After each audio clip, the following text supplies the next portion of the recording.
live? I think we're cutting live Adelaide. now. Hello, Candles for Assange. Hello, I'm sorry hello, I got to Adelaide. Pardon? Hello, Adelaide. We're just going live now to you now. So I just want to say hello because I think we're just coming back to the live stream on Action for Assange. And I just want to introduce Adelaide, who are just showing us their candle display. So can you show us it again? I'm sorry, I can't hear most of what you're saying. Let me go back to her. Can't hear you, Got your honey. video. Hello. So can you show us again, because we're now going live on Action for Assange, and I'm just we've got Adelaide here and Claire Smith. Go. Hello. Hello. Go. Yeah, we can see you. Hi, this is Claire. We're in Adelaide, and we've had a really good event tonight with lots of candles and lots of posters. It's been awesome. A lot of people turned out. We're really happy. And this is our candle display over here. That spells out happy birthday, Julian. No, we forgot the Julian. So there's Ozzy taking a photo of the candles. Say hello to Candles for Assange, Ozzy. Hello. Wonderful. Wonderful. And yeah, and this is Jody and Steph. Hi. Hi, Jody. Oh, lovely. Hello, Alex. How are you all? Well done, everybody. Glad you had such a good time. We can't hear you, but anyway, we're signing off now. Thank you so much. Thank you. Free Julian Assange. Woo! Free Julian Assange, Adelaide. Thank you. Okay, bye. Thank you. All right, I'm not quite sure why she couldn't hear us our end, but that was wonderful. Yeah, wonderful. Okay, so we've got that was Adelaide, right? Who just unexpectedly called in, and so we thought we'd just quickly pop live to them. We're waiting for Sydney to get in touch, or hopefully playing, if we ever found the any videos for Sydney on Facebook, which was where we were looking before, if you remember, Josh. So Josh here, Sleepy Josh from Action for Assange has been running the stream so far, and I've just got back from the Wellington protests. We've had a little bit of videos coming in from Auckland, and I've been sending them through to Josh. I'm not quite sure what order we're going to be playing them in, but I'm really hoping that Larissa is going to join us soon from Canberra, and with any luck we'll hear from Sydney. I'm going to check my phone. In the meantime, Josh, maybe you could play something that is lined up next. Tell us what's coming up. Okay. Okay. All right then. Well, so should I go through the list of cities while you do that, or we'll have to cut to be able to do that? Okay, I'll do that then. All right then. Well, I'm not sure if anyone's checked out Candles for Assange on Twitter, but I have put up a crazy program there and also on Facebook, Candles for Assange. It's quite tricky to look at, but basically it shows you whatever time zone you're in, what time all the events are going on. And we're hoping to cut live, particularly to London in the morning for me, because it's obviously late evening now here in New Zealand. We've done all our protests.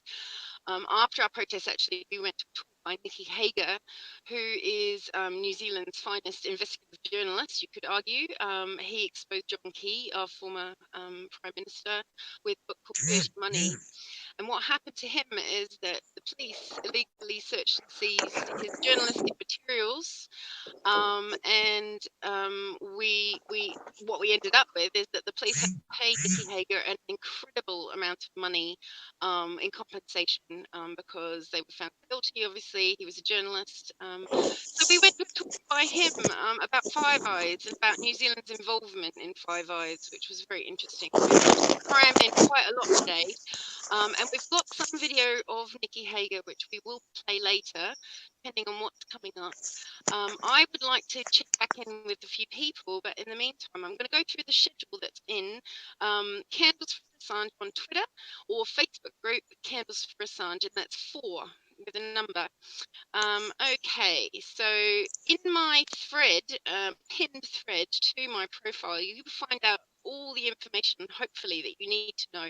If you can't find information about the city that you see listed on the map on the video or anything else that you've seen, it's probably because they're doing a solo protest of some kind, and we're just going to get photos and video from them, or maybe be able to call into them later. I do have a number of them in France and Vienna, places like that, that we will get a little bit of information, possibly a call in to some smaller protests. But the big one is going to be tomorrow morning, London Belmarsh, which is probably going to be around 5 p.m. British time. Okay, so I'm going to move on to the schedule that I did at the very end of a very long tweet of all the cities, and I think it's almost 50 now, at least 50 events, because some places are having more than one event. And if you go to the very end of that very long schedule, you'll find an image there with all the time zones covered. So if you go horizontally, it's New Zealand, Sydney, Adelaide, Perth, Vienna, London, Rio, Toronto, Mexico, Denver, San Fran. So wherever you are, you should be able to figure out what hour it is going to be on and check it out on Action for Assange. So right now, we're expected to hear from Canberra and Sydney. And we've just heard from Adelaide. We have got Perth going on at the moment. London will start in a couple of hours, and we have a city in Germany, Flensburg, going at midday, and they're in Holmnitz, at midday. And then we have Vienna coming in at 5 o'clock their time, and they're in the Menschenrechte in Vienna. I'm not sure if I pronounced that very well. We have got Hamburg coming in there at 3 o'clock, Stadtfortplatz and Flaggenplatz. And we have got Frankfurt, Ulm, Cologne, all coming in at the same time, pretty much. We've got Saint-Nazaire now added from France, and I believe they are working on something about 4 o'clock. We have Munich, which is going to be a 6 o'clock German time. And then I would like to cut live. That will be when Belmarsh will be doing their special event, and that's when the official vigil starts. The vigil is actually going all day, but there's a main event happening at 5 p.m. at Belmarsh Prison, and that will be hopefully where we'll be going live to Dave Simpson there and Ali, who we were just speaking to earlier. We might show some of that if we can. And then after Belmarsh, we've got Rome at the US Embassy, and Rome time, that's 7 o'clock. We've got Chicago. I believe Chicago would be midday. We have Denver, Rio, Mexico doing a virtual presentation from 24H, the group there called Assange Libra on Twitter.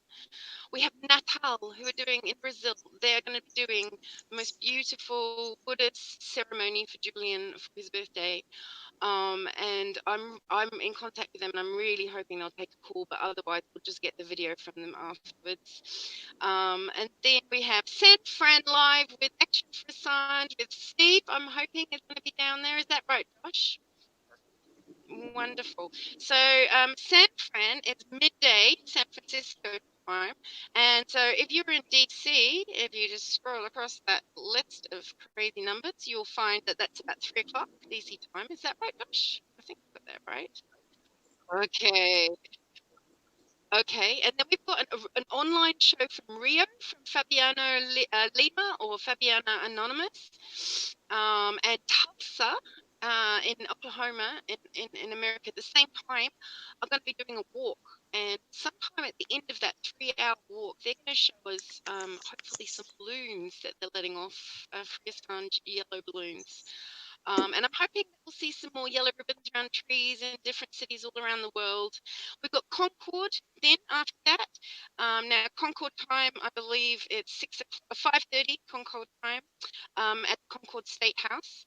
And then we have Toronto doing a live stream with 1 hour with Peter Blythfield, and Sherry Drums is going to be helping me host that, co-host that. She's done songs for Julian, and lots of drumming for Julian, and lots of music that I'm hoping I'm going to work with her soon on something musical, violin in her.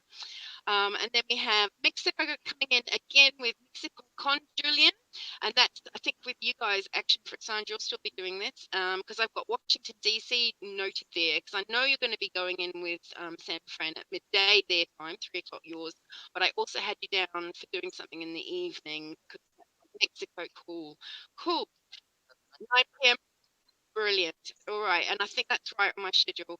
And then last but not least, we've got Toronto, 10 o'clock vigil, because he's working all day and he's literally just going to go there. Steve McMaster, who is an absolute demon on posting on Julian, both on Facebook and Twitter. And when you're having an argument with someone, oh gosh, he's great. He comes in and backs you up and helps you and gives you facts to help to lay on them. And so, yeah, Steve is hopefully doing Toronto at the US Embassy at 10 p.m. I don't know, we might have candles. Last year he sung us Happy Birthday, Stevie Wonder style, and it was so beautiful. It's maybe, Josh, we could tie up on Alex Hill's channel. There is a really nice candles montage with 62 cities from last year. We could show that again at some point too. I think that's everything. I've probably forgotten something. There's a lot of solo ones there that I haven't mentioned, but they're all listed on the thread. So I just went through the ones that have actually got addresses that we know where they are, or they're online with us, hopefully. Okay. So, all right. Oh, yeah. Okay, sweet.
said so often that we stop hearing it, despite the fact that it's obviously untrue. The US and the UK are hugely militarised countries. I recommend to you, if you haven't done this, get a map of the United States, which has got all the military bases on it. Look at the statistics of their spending. It is quite astonishing. It's more like science fiction than the world that we think we live in. They're nuclear weapon powers. They meddle in destabilise countries around the world. They start wars and have caused immense suffering and displaced millions of refugees. With those refugees causing, apart from their own suffering, huge problems and destabilisation in Europe, in North America, and the Middle East. They undermine and spy on the United Nations. They impose illegal sanctions and blockades on independent countries. And the list goes on. We suddenly remember this. We wake up from our slumbers to the idea that we're like-minded, that we have the same interests, and we're the same kind of countries. But we're still repeatedly told that they're natural partners of New Zealand. And listening to Richard, I just wanted to digress. This reminds me kind of a parallel story in New Zealand and other countries, which is about the history of the Communist Party.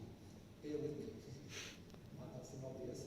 But there was, through our history in New Zealand, if you look at the history of the fine people who chose to belong to the Communist Party and believe in the Soviet Union and think that the Soviet Union would be, was the role model for a great and better future. They had reasonable grounds for that belief at the beginning. And then gradually, I'm thinking back to the history I've seen of the Wellington Communist Party, gradually there was a disillusionment came on. It might have been Stalin and the ugliness of those years, and some of the people dropped out, or the invasion of Hungary, and some people dropped out. And so it marched on down through the years until eventually it was hard to find anybody, even in the socialist group, who wanted to say they thought the Soviet Union was a good idea. And that's a natural learning process. Now let's look at the equivalent for people who are defenders of the Anglo-Saxon alliance. When these alliances were formed in the late 40s and early 50s, soon after the Second World War, it seemed kind of logical to lots of, maybe not highly politicised and critical thinkers, but, they helped us win the war, they saved us from the Japanese, it all kind of made sense. And then the country evidence started to pile on, is what my point of my little analogy is. It was the Korean War and the Vietnam War, it was the hideous operations of the CIA to stabilise the democratic or left-wing countries around the world. It was about the Cold War itself, which wasn't a war of equals, and all the damage that caused, and all the proxy wars, and all the other things I mentioned, and the nuclear arms race.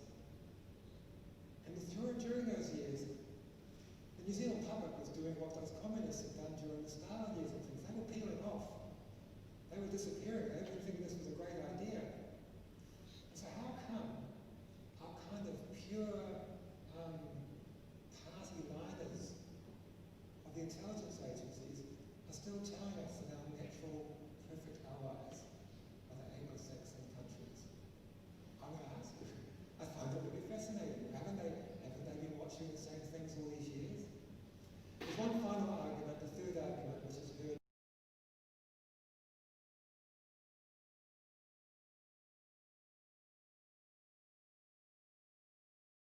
And this argument of the three of them, alas, probably has some truth to it. But what a crazy argument it is. It's like giving advice to someone who's married to an abuser or a mafia boss, saying, I'm not sure you can really afford to leave here.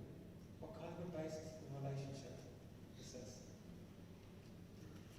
And as Richard said, in fact, we just have to blink our eyes a few times and look at the world, and there are countries who are far more natural allies of New Zealand.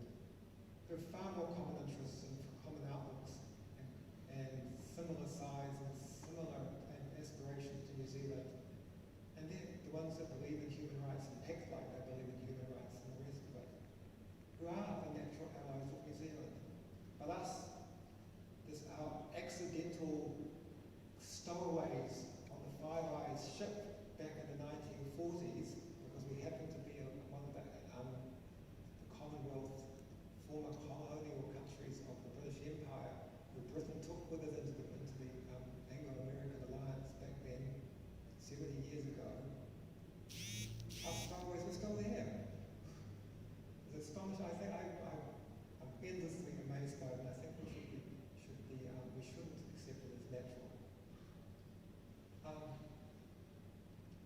So what I'm saying is, I think what Richard and I are talking about to conclude, what we talk about today is that the intelligence agencies and their alliance, unanalyzed, may have made sense for New Zealand in the 1950s, 70 years ago, but they don't really fit modern New Zealand. Modern, Polynesian, relaxed, anti-militaristic, staunchly independent for many people New Zealand.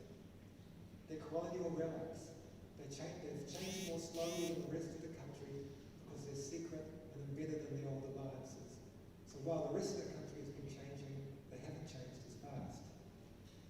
And so what I'm saying is, in effect, New Zealand is part way through a process of decolonisation. We're on the way, but we're not there yet. Here we go.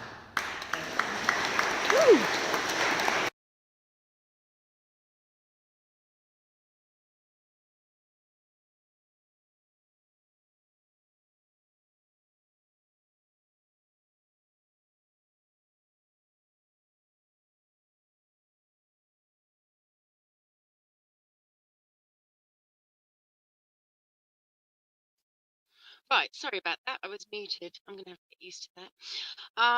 We have just had Larice turn up on the live stream, who is in Canberra. But before we get chatting to her to find out what she's been doing today to mark Julian's birthday, we are going to cut to Facebook right now, where hopefully we will find people for Assange who are in Sydney. They've had a protest at 5 p.m. at the town hall. They've been lighting candles. There's several in the same Facebook group that are music being played and happy birthday being played, Stevie Wonder.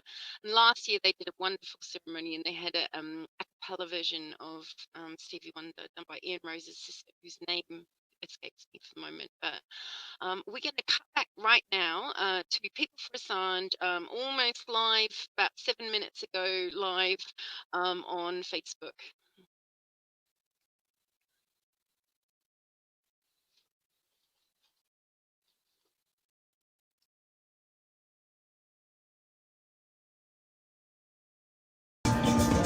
Could not have a day. I just never understood how a man who died for good.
Okay.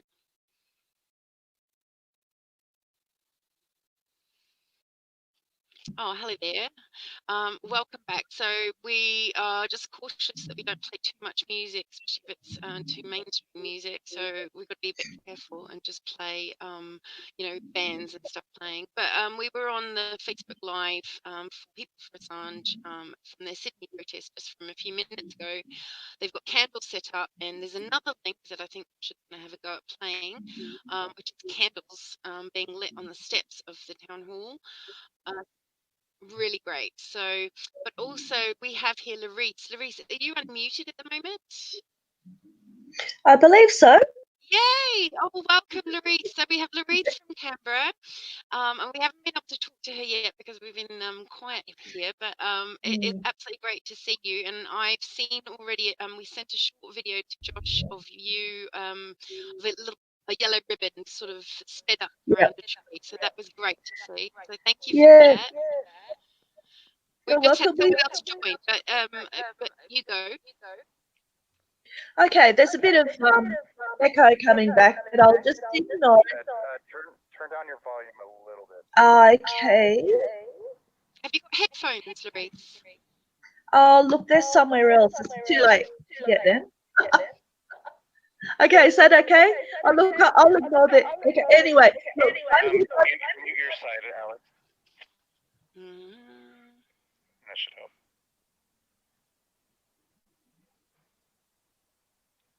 All right, you're good. Okay.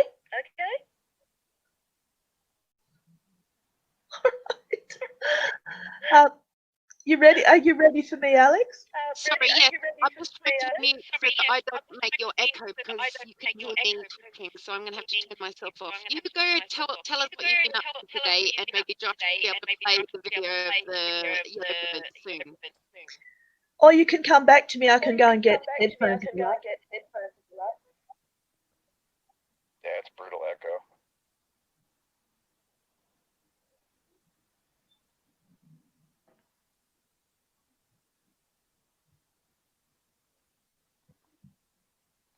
Let unmute. Oh, hello. So, Lorraine, thank you for that. If you could just mute now, make there's still an echo from someone, so maybe we've still. Did someone just I can join mute us it. here from Sydney? Or someone, I can't see who's just joined me. Yeah, Candles for Assange, I've got you as. I think it's percent just join. Yeah. That's Maybe echo. we could say, oh, is that you? Yvonne. Evie, sorry, Evie. it's the first time on here. The It's woman me. with many I'm names. Echo. I'm sorry, it's me. No problem. How about you tell us about what you've been preparing for Vienna today? Well, we've got balloons and yellow ribbons to tie around the trees, and yeah, we're gonna have a birthday cake, and we're joining Save X for human rights, and they're actually having a protest for deportation that the Afghan people are getting deported from here. But they've kindly allowed us to join because of Corona. It's been difficult to get a permit. People have kind of dropped out of the group or are in town and stuff. So yeah, so we're going to be joining them. So we'll be speaking at some stage, hopefully. So I have to think about. You're going to have to say something. You're going to have to speak about free press this time. You have to mention free press, remember? I forget it this time. Apparently, Evie got told she has to remember the free press on World Press Freedom Day. How could she give a speech and not mention it? So, do you feel that they gave you permission because of being Julian Assange supporters? No. So I'm Irish, so I can't get one anyway. That's just because you have to be Austrian. And so the people who are in our group, they're kind of reluctant because of the COVID-19 specifications. In case anything went wrong, they weren't willing to take, because we get fined like 600 euro or something, so they weren't willing to take the chance in case anything went wrong. But I have to say, up until now, we've been like we're back on the street, but this Save X is a group of people. They've been always with us from the very beginning from Candles, so they were always there. Georg was always with us, and they do a lot of work for human rights, and it's good, you know. And I think the two things together, I think it's okay, you know. So yeah. So, what time is it there, I'll have Evie? to join it up somehow, you know. What time is it there, Evie? Sorry? What time is it there? Now it's what time? 10:24. So we've got a couple of hours. We'll be setting up at 4:30. Let's see, because last time we were on Wednesday there, and they told us to get the sign down because we tied it onto a light thing that belonged to the museum, and they never get that down. That's like ridiculous. Yeah. But apart Did from you that, like did the you police see are good. we did you see we managed to get a big 4-meter sign on both sides of the motorway? Yeah, that was a cool. That was cool. That was really good. Was that risky to do then? Um, Did you get into trouble for that? Or? we thought the police were going to come and take us, well, ask us to take it down. We were going to try and delay them. We thought it would be about half an hour, but 2 hours solid. Really? So, Wow. George, I've got a really big echo. Evie, have you got any headphones? Because we had the same problem with the No, I headphones. can't even plug headphones in here. There's just I haven't even got a thing to plug them in. It's going to be a problem. I thought that on the street. That's why I came out. Try to turn down your volume Okay. slightly. That's why I came out in the garden because I thought I'll try if you can hear me in the garden because this is it. This is all I have. And my Right. computer is locked. I can't get into my computer. So, what is the plan today? How are you going to celebrate Julian's birthday in Vienna? Pardon? How are you going to celebrate Julian's birthday in We're Vienna? all coming together, and we've got the cake and stuff. And I've also got a letter that we're going to send Julian that people have been signing, and we printed out some photos. Oh, I can't show it here. Where? We printed out some photos of the actions that we've been doing, and so it's going to be like a birthday card to send it to him. So, and we'll have speeches. So from hopefully Goran will say something as well, another member of us, and hopefully try and inform people about what's going on, basically, and reach as many people as possible. We also have a petition from Amnesty International, so we can get people maybe to sign that and send that off to them. So. Have you seen Mexico? The Mexico con Julian have managed, and actually Commander X's lawyer, cyber lawyer, who's Stephanie Valerio. She has been dealing with Amnesty in Mexico, and they're doing a online campaign for Julian now. They It's did great. over here too, also in Austria. They have got behind it. One of the, I think the trial, the beginning of the trial, we were actually doing a candles for Assange ritual on that day, and they actually came and joined us here. So, and yeah, you could send off over here to get a free Julian Assange pack. They were sending out, but funny, we all expected to get a nice poster or something, but but there is the petition, so I think we could get people to sign that at least, and that's good. So Yeah, yeah, great. I mean, it's a bit of a shame that Amnesty only got involved 2 days before the trial, yeah, in yeah, earnest. yeah, But I mean, if they'd started gearing up now for September, maybe we could. yeah, yeah. Hopefully, yeah, it'll have some movement and have some. But I think, like, I do feel like it's changing. I feel like the spirit or the mood of the thing is changing and moving in a more positive direction. I think we're gathering more steam, kind of thing. Yeah, There's a I lot of think things that nothing showed that more than the latest indictments, based on hacks. It's like scrabbling for anything they can to pin on him. And I think now we're going to have to start thinking about talking about Sydney Morning Herald in the same breath as Guardian, in terms of like one of the worst outlets now. After this story, I don't know if you've seen it, but they're basically labeling Julian a hacker now. Julian's not a journalist, he's a hacker, some, crazy headline. And it just reminds me of that speech I did last year at World Press Freedom Day, where, they said, oh, well, Luke Harding said he's not a journalist. It's absolutely disgusting the way they're going. But yeah, I think you're right. There's definitely a positive move I think it is more everywhere. push, and I don't know. I think I mean, it's just another thing. Like when that came out, I didn't know everything, so it's like another thing to learn. I don't know. I can't see that. Yeah, another thing to learn about for me, and another thing to have to explain to people on the street. It's like really kind of they did it for the media, and that shows as well because the Kents didn't get the information. They didn't get the indictment, did they? They didn't get the papers. Apparently, they said they found out through the press. It's just again a media spin to label him a hacker, which is like obvious, and it's disgusting, really.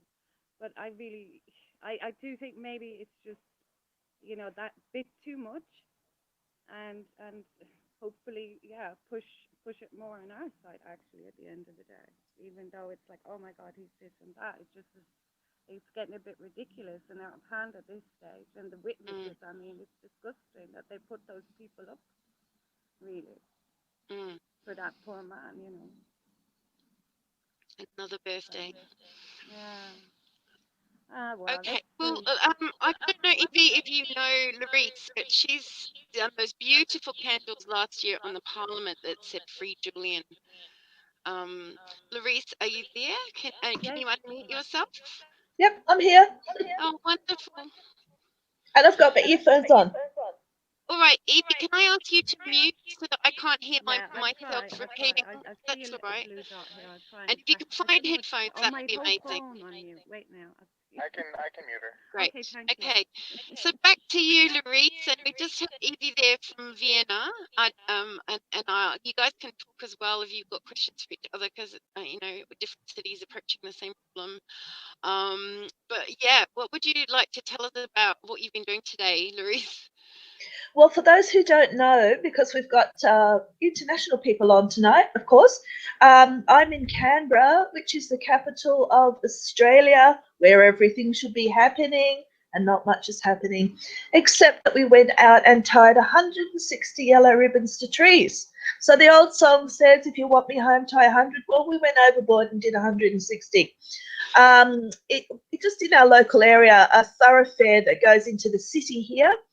Thousands of people going by. We did some on the bridge. We did a sign on the bridge and some ribbons and lots on trees. So people will bicycle and walk and drive by and see Free Assange. So happy birthday, Brilliant. Assange. That's such a good birthday present for Julian, Larice. That's absolutely amazing. Yep. And Yep. I don't know if many people know, but the reason I've got a twisted accent is that I was born in London and I grew up in Canberra. So I want you to tell me, what street did you do that on? What have you been? Whereabouts did you? What name of road? Well, I'm in O'Connor. Do you remember where O'Connor is? Yeah, It's yeah. yeah. It's 1990. it's less than 2 k's into the city. So we put them on the bike path that leads from North Canberra into the city, and thousands of people use that bike path. Bicycling around to work's a big thing in Canberra. So we put them on the bike path between MacArthur Avenue and Turner School, David Street, if you know where that is. Beautiful. So Yep. did you got more photos? I've seen the one that you sent me, the little micro video. But have you got some more that we can share later with Josh? And if you send some to him, he can on the chat. You can send him some. Or no, actually, Josh, what's the best way for Larice to send you photos? Maybe you guys can connect. Yeah. So, do you know? We don't want to say that live. Oh, you did? Okay, so I bought you at protonmail.com, ABORTU. And then you can send any images and we can get some footage of that up, because we've done the same in Wellington, in Cuba Mall. We've left all the ribbons there. And we've only managed really one tree because it's in the middle of the mall, but we did put them all over the posts everywhere. So, so Larice, and tell us a little bit about last year. You did all those candles. Like, how many? We didn't even count them, but it was massive because each letter was about a metre and a half, no, more like 2 metres long. So we went up on before dark, and it got dark quicker than we thought. And it's winter, of course, So it's freezing in Canberra, and we had a lot of trouble with the candles kept going out, even though they were inside plastic plastic cups, with sand in the bottom. I thought, oh, I don't think we'll do that this year. We're all another year older, and it was bitterly cold up there. It's bitterly cold here now. I'm sitting here with the heater on and a couple of blankies on my knee. So I don't think anyone would be wanting to be out on Parliament House tonight in particular. No. But, yeah, we had a brilliant... We had candles the very first time, which was Julian's 47th birthday. We had, just like that, we had plastic cups and we nailed them into the grass and we put the tea lights in there and let them in there. And that worked, but it took us ages. And I remember we were trying to go through the free Assange, and it just kept on going out, and we thought we weren't going to do it. And then we got the money shot at the end, which was great. But the next time we did candles for Assange with all the other 62 cities, we did the candles for Assange at the US Embassy, and Nikki Hager gave us those little LED ones. We used to switch. He gave us a whole bunch of those, and we got a few more so that we could do quite a lot of writing. The only thing is they take forever to switch on, and they kind of break. They're plastic, It's all plastic, isn't it? That's right. Yeah. Wonderful, Laurie. Thank you so much. Did you want to take us through anything else that you've been working on in Canberra? Or we were hoping to have David McBride on, but I never heard back from him again, and I don't know if anyone. And I see Kathy has arrived here. We've got Tom Peters as well in Wellington, who's been protesting with me earlier today on Cuban Wall, who's just turned up on the stream. Yeah. I'll say good night. All right. See ya. Brilliant, Laurie. Thank you so much for everything you do. You're welcome. See ya. Thank you. All right. So Tom Peters we have here from Socialist Equality Group in New Zealand, who are hoping to form a party, I believe, right? Eventually. But at the moment, the Socialist Equality Group, and for years since I've ever been doing them, certainly they've been turning up and supporting us and putting press releases out, and World Socialist website writer as well. So, pretty talented guests we have here. And I also have Kathy Vogan, who I see has just joined us. And you're in Sydney, aren't you, Kathy? I'm in Sydney, yes. Yeah, awesome. And celebrating Julian Assange's birthday, if you could call it that. No. Call it celebration, I mean. So I don't know if you know Tom Peters. Have you met him before? Tom, is your microphone working? Hi, yes. Hi, thank you, Alex, for having me on this discussion. That's right. We have been, ever since, for several years, joining your protests and organising our own events. And that's been as part of the International Committee of the Fourth International, which includes the Socialist Equality Party in Australia. They have had numerous protests in Melbourne and Sydney and Brisbane, and I think Alice Springs as well. And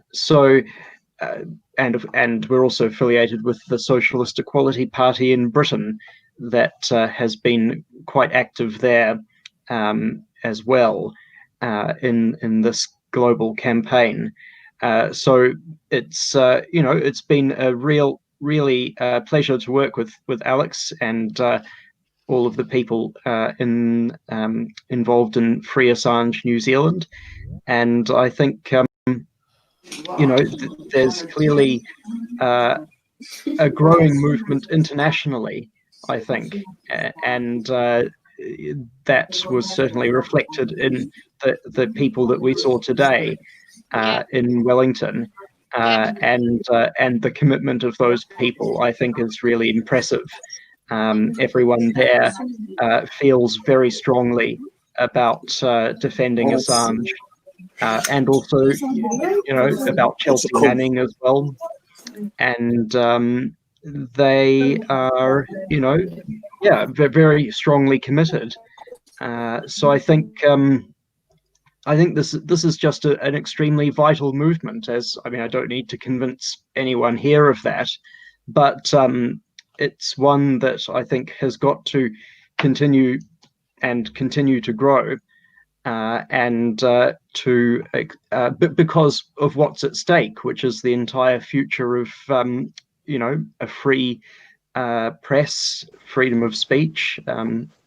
I see today, in fact, the World Socialist website has an article about this ABC journalist in Australia, Dan Oakes, who's now being threatened with prosecution because of the stories that he has done about Australian special forces killing people in Afghanistan. And what we make the point in that article that this is the Assange precedent that we're seeing here now being applied much more broadly.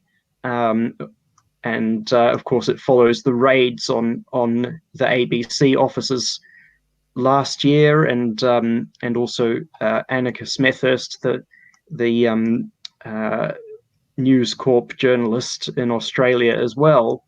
And so, as I said today in my short speech at this vigil, the issues, as we all know, the issues that go way beyond just one person, Julian Assange, and that's why I think, from our perspective as socialists, it's not a single issue campaign. It's about every issue, every major issue that needs to be publicized, and that workers, young people need to know about. Thank you.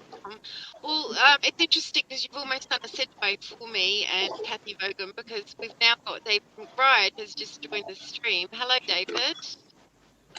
Hello. It's Nice good to timing. meet you. Yeah, thank you so much for putting this on. Oh, it's a pleasure. I've just come back myself from the New Zealand protests, and I don't know, Kathy, if you made it to the Sydney ones, but we've just seen some stuff live from people for Assange from this town hall with candles and music. Yeah, so what have you been doing to mark birthday? And would you like to talk to David McBride, because I think you're much more highly qualified than I am to ask the right questions, if you like. Yeah, no, well, it's Kathy, pretty. are you sorry? Oh, Kathy's not hearing me at the moment. So, Dave, why don't you tell us about whistleblowing in Australia, and also I guess around Julian Assange, because it's his birthday. We need to talk about how it relates to the whole world's picture, I suppose. Yeah, no, it's a good question. It's an exciting day to be a whistleblower in Australia, and this the fact that Dan Oakes might be charged is really interesting. And I've been glued to Twitter all day. I saw it last night by mistake, even though my kids think I spend too much time on Twitter. Since then, I've just been, wow, this is going to be quite big. And it opens up a lot of possibilities, because Christian Porter's going to have to, our Attorney General is going to have to come out and say, I am going to charge Oakes, or I'm not. And even if he says I'm not, he'll probably have to justify why he's not going to. And that all helps Assange, because to get it in the public view, where people have to specify what's in the public interest and what isn't and why, is a really positive thing, because it's obviously, there's no logical reason that Assange is treated different from Oakes. And the main reason, the cynical reason, is because ABC journalists have a certain amount of power in Australia and Julian Assange doesn't. Well, but one of the great things is I can feel the momentum building. It's to a certain extent is charged, and I hope the ABC have to defend it, and they get some really good lawyers in, and they really argue the case hard, and they say how can reporting war crimes be a crime, and then the lessons that come out of that will be able to be directly used for Assange's case, and you'd say, well, what's the difference?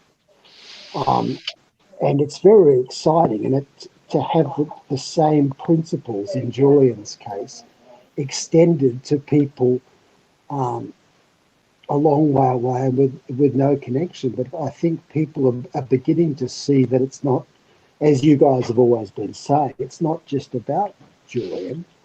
In fact, it's not about Julian. It's about a rules-based system of law, and the fact that the Western powers just think they're above the law, and the idea that whistleblowers are the ones that are punished, and no one bats an eyelid about far more serious crimes which are committed by representatives of states. And of course, you guys have known that for a long time, but I think that flame that you've lit is growing stronger, and that's the message I get. Is that people, it's becoming more of a mainstream message. And I was very excited last night about the development. So how do you think the timing of the two cases, how do they intertwine, and will they help will it help? Or is the timing of the case in Australia going to be too way behind Julian's? I mean, I know that we're still looking at appeals and all sorts of horrible stuff for Julian where he sits in Belmarsh, and I'm worried about that as it is. But do you think the timing of these cases is going to help us? I hope so. We're down for a trial in November. While I don't want to rush to trial, it's not impossible that it'll be over by then. And then I think the first thing I want to do is when I get my passport back, is get on a plane to the UK and see how I can help Julian, because I think the principles are the same. And I think that they will. I think I've been very lucky. It's been the sort of perfect storm in that there are quite a few whistleblower cases going on, and we do help each other. The Bernard Cleary case has helped me a lot, because I'm able to say this is someone with no connection with me at all. But his client, witness K, has exactly the same message, that the government doesn't follow the law and acts for corporate interests. And we can't use the security services for corporate interests. Now, that's on at the same time as my case, and I really think that will help Julian, and Julian helps us. I mean, I've got a lot of support from Julian's people, and so I think we are very lucky that, I mean, obviously it's a bad situation for the world to be in, but in some ways, glass half full cut, it's good that all of these cases are coming on at once, because we do help each other. Right. Well, Kathy or Tom, do you have anything to ask? Because we have David McBride here. It would be great if you guys wanted to chime in and ask anything while we're all sitting here. You have to unmute yourself. No? Can you? No? Kathy? No, I totally agree with everything that David says, and I could expand upon that. Maybe I should just read my birthday message for Julian. Please. Because it kind of covers it. So my birthday wishes for Julian Assange are, one, that he is able to speak for more than 10 minutes with his family, with Stella and the children, and his parents and extended family. I'm not sure that they allow that kind of thing in Belmarsh. They're so punitive. Also, more importantly, I think that this war on truth that we've been experiencing ceases to pollute our information age prehistory. because I think the internet age only started a very short time ago, and there's been this explosion of information, and we were very happy to have this transmission of information. That's what Tim Berners-Lee wanted when he gave the World Wide Web to the world, that everybody would be able to look up whatever information they needed to find really quickly, rather than having to go to a library and da-di-da. And also, more importantly, again, is that everybody would have a voice. And it took some time in the history of the internet before that really came to the point where we would be collectively asking questions. For a long time, there were a lot of secrets that we did not have the right to know, and we didn't even know we didn't have the right to know. But as time went on, our questions and our searchings and our publications, in the case of WikiLeaks, became more about what we didn't know, and things that have been terribly important to us still are. And then there was this massive resistance to that. So it became a kind of war on truth. And it became a war not only on what is going on now, but in the Orwellian sense, on our history. And of course, that war on our history was always under the surface. In Australia, we grew up with a different history of Australia that didn't include the frontier wars and our massacre of the Indigenous population and our killing of their culture. It is a wound we have to actually get over in Australia. But maybe that's got something to do with Julian Assange's mission. But I think the other really big problem today is that this war on truth is also destroying what we acquired since the Magna Carta, our legal systems to date. They are being undermined.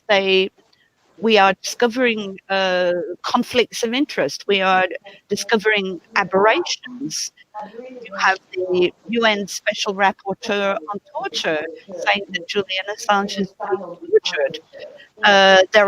He's being arbitrarily detained.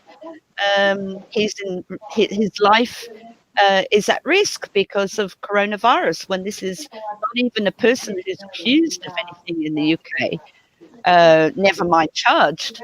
He's just being held on remand for the Americans, and it looks very likely that he can go. So that's expanding upon my Twitter birthday message, but the conclusion of it is that we need to realize that the aim is to defend the historical record, and thus doing, if Julian is right, we wage peace, because he said if lies start wars, then truth can begin a process of peace. He didn't say that exactly, but that's the gist of it.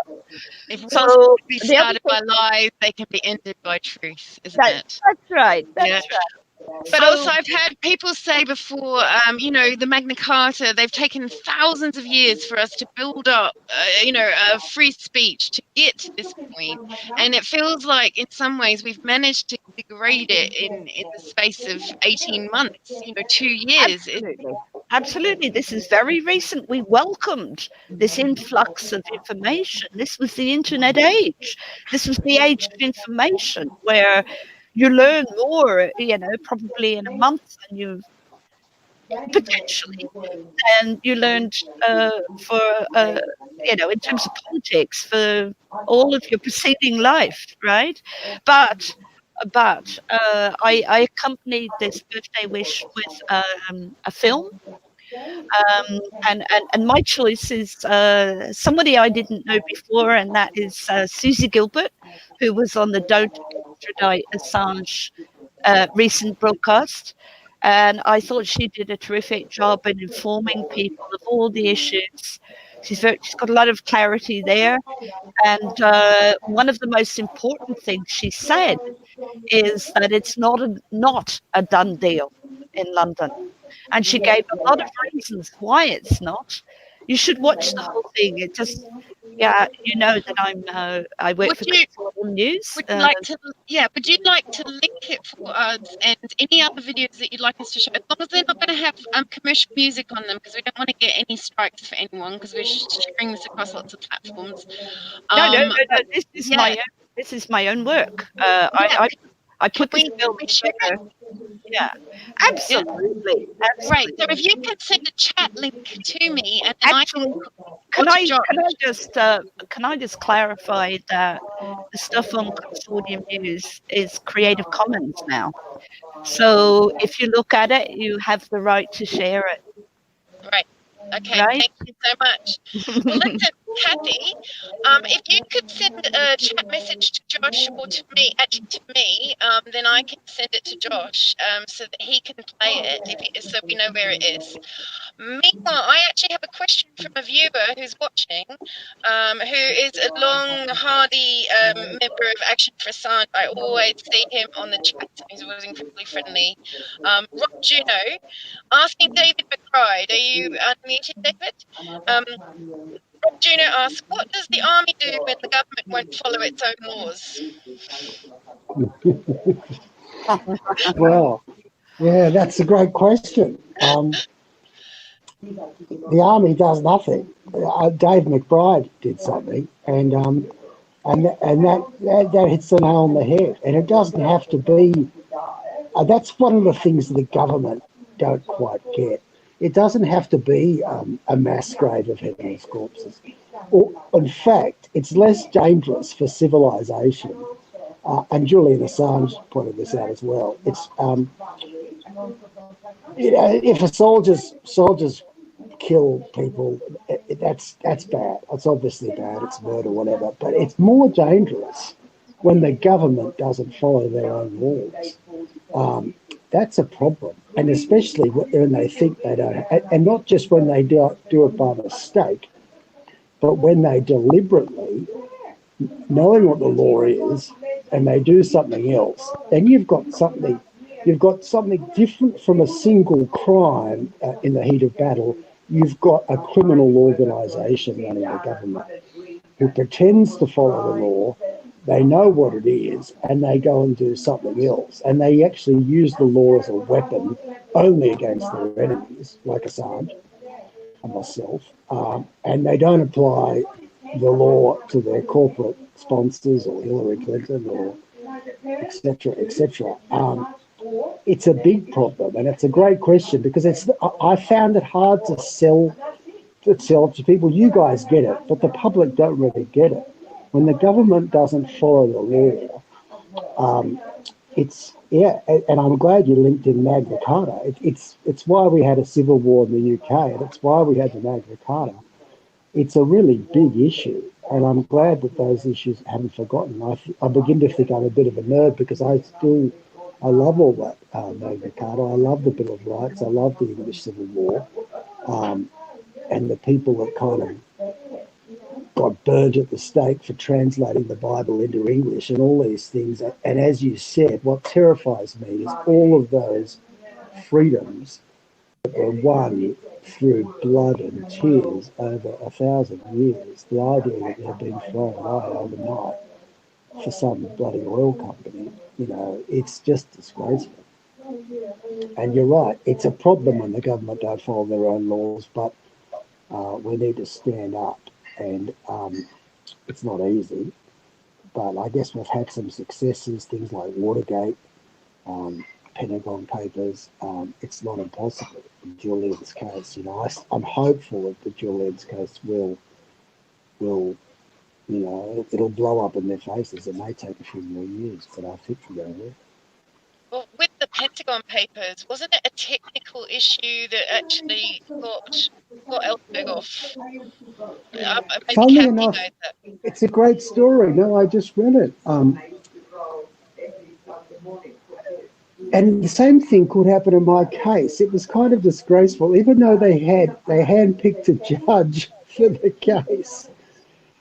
The judge got fed up with the pressure that was put on them, and the judge came out apparently when he was meant to give a judgment and said, "Look, I've got an announcement to make. I've been offered, you know, he'd been offered a job on the Supreme Court. He'd been offered this. He'd been offered that, and he just said, look, you know, there's far too much political pressure being brought on this case. It's no longer safe anymore." And it was thrown out. And I think that there might have been a technical issue to have a retrial. But it's pretty disgraceful. And the same thing's probably happening here. But it just became such a political charged thing that luckily the judge just couldn't stomach it. And he was being told he had to put Ellsberg in jail, and it had nothing to do with the facts of the matter. I guess because they just thought this is too big a case to lose. The idea that someone can report on government crime and go free. But I mean, if he needed any more evidence about how corrupt the nation had become, the idea that the judge was subject to a huge amount of pressure to get a conviction, whether the law required it or not.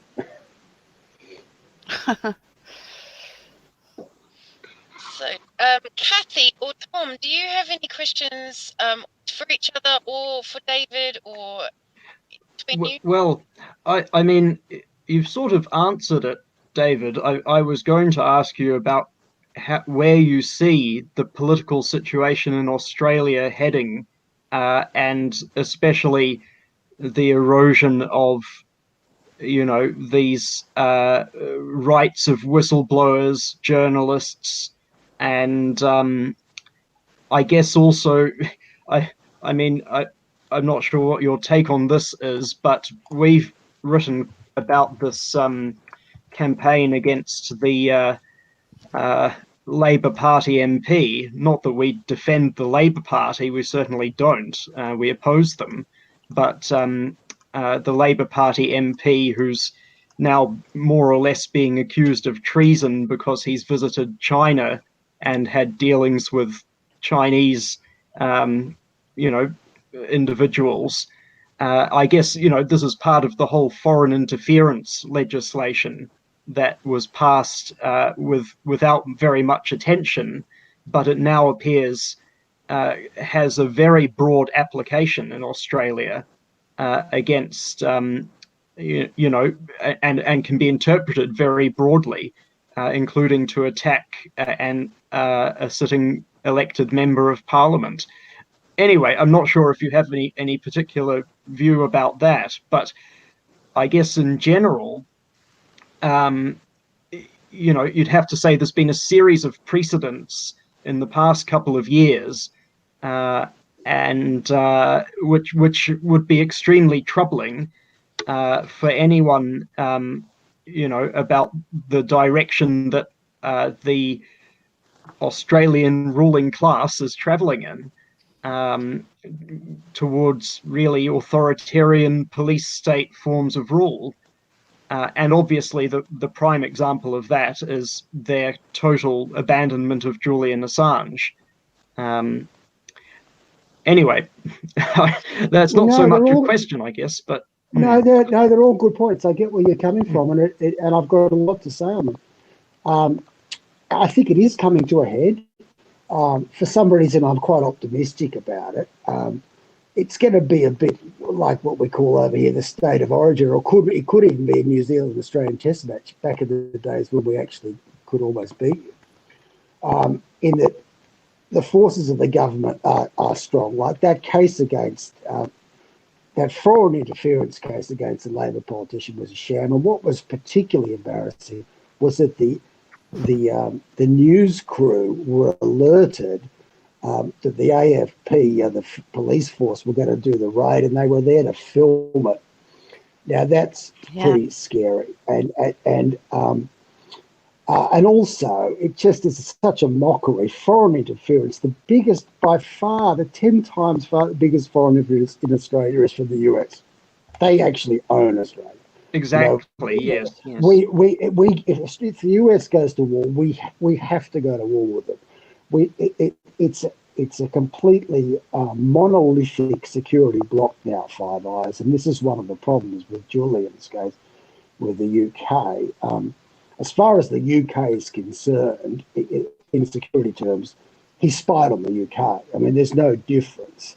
And as far as Australia is concerned as well, even though that should not be the case, it's become, the Five Eyes has become this monolithic security block, and the president of the United States is the president of Five Eyes.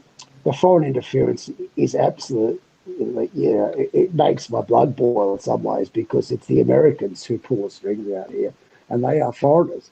They're no more, and there was some, I don't know if you saw it, it was quite a funny thing that the ABC, the people who did the Hollow Men did it, and it's quite a realistic scene in defence.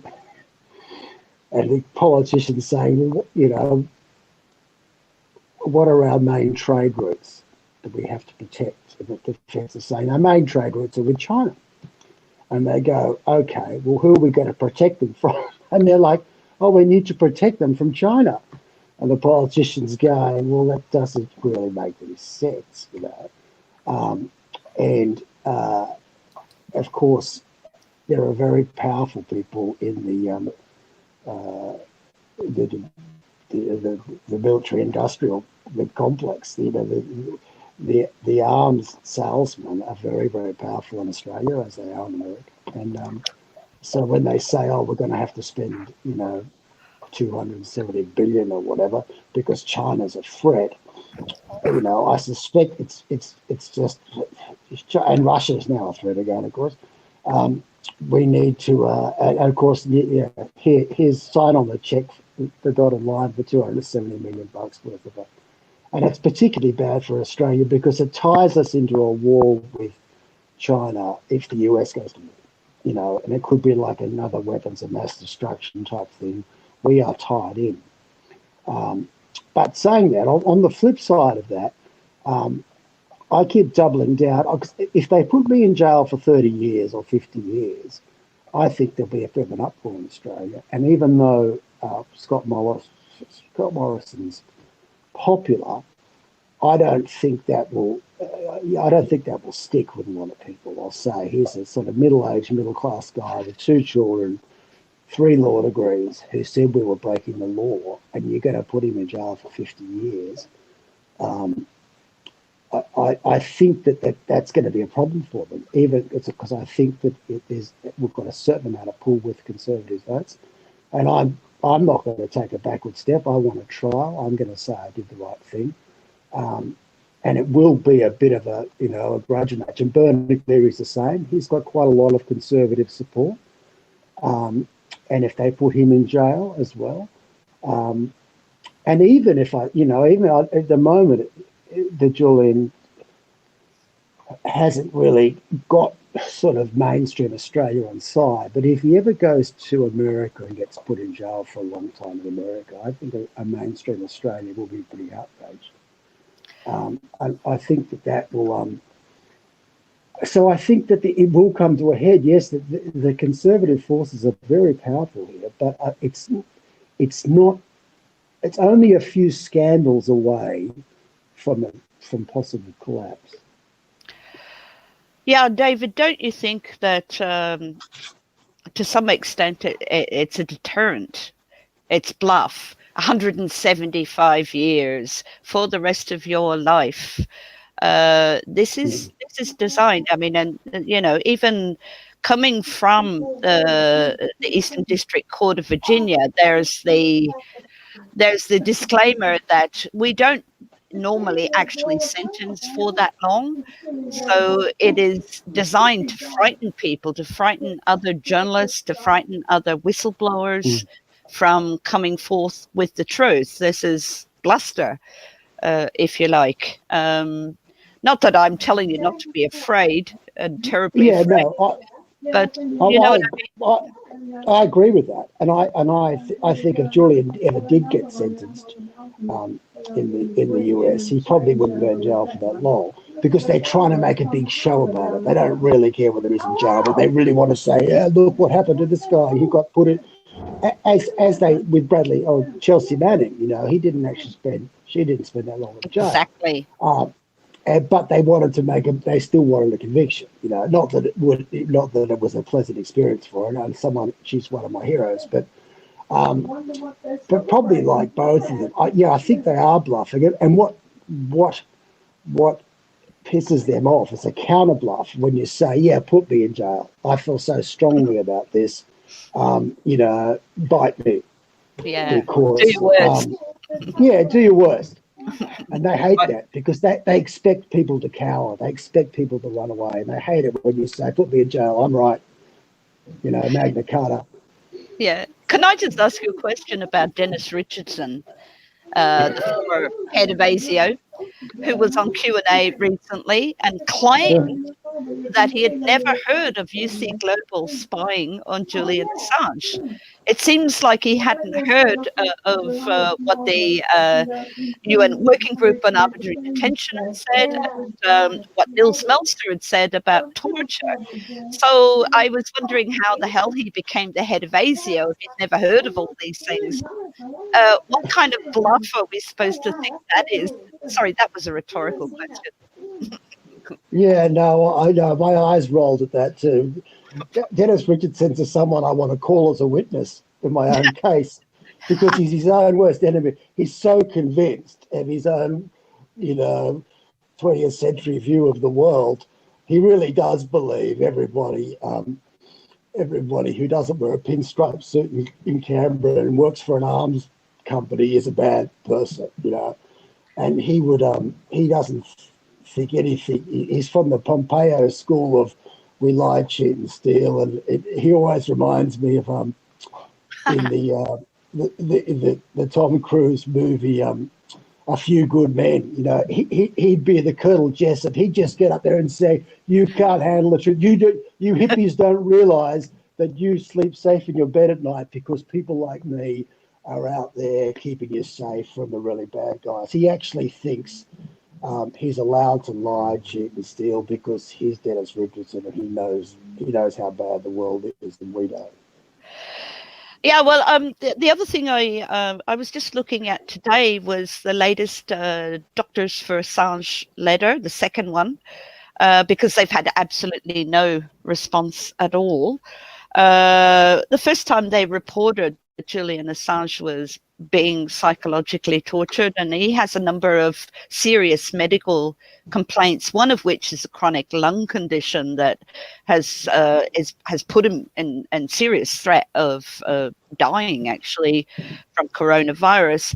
But in this one they went a little bit further, and that was to say that anybody who perpetrates torture or sits silent and lets it happen could also be prosecuted. Now, of course, one person came to my mind, and that was Maurice Payne, because she too has been just saying the same old line that he's getting the same consular assistance as anyone else. And, I don't think that I don't think he's been getting much assistance at all. In fact, his mother, for example, would say that they've done fuck all to help him really for the last 10 years.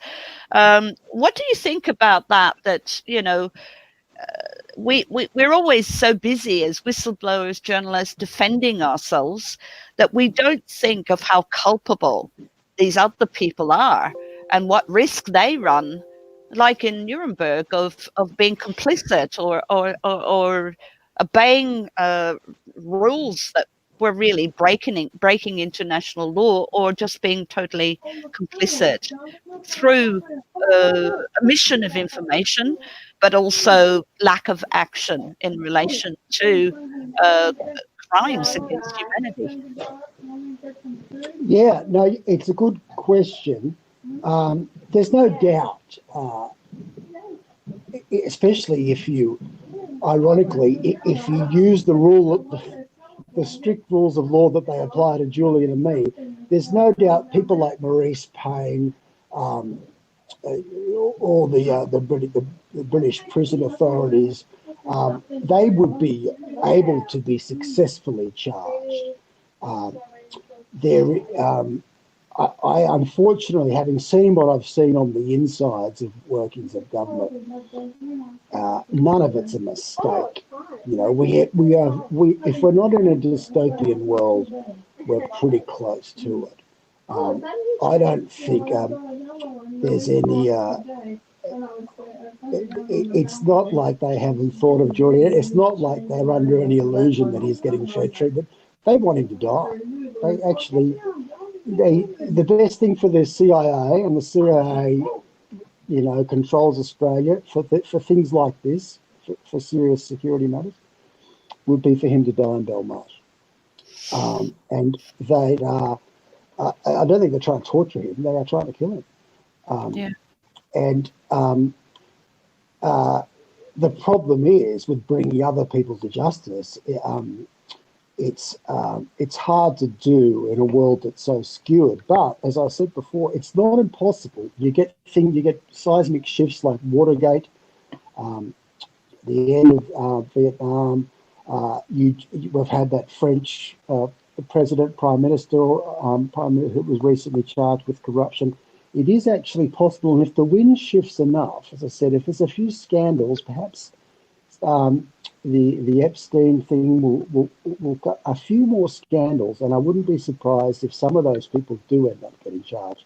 Certainly in my own case, that's always been how I've framed it. I've said, rather than be a whistleblower, I'm pleading not guilty because I want to put the government on trial. I want the former chief of the Defence Force, the former Defence Minister to come in, and I want to cross-examine them because I believe they're the ones that committed the offences, and not me.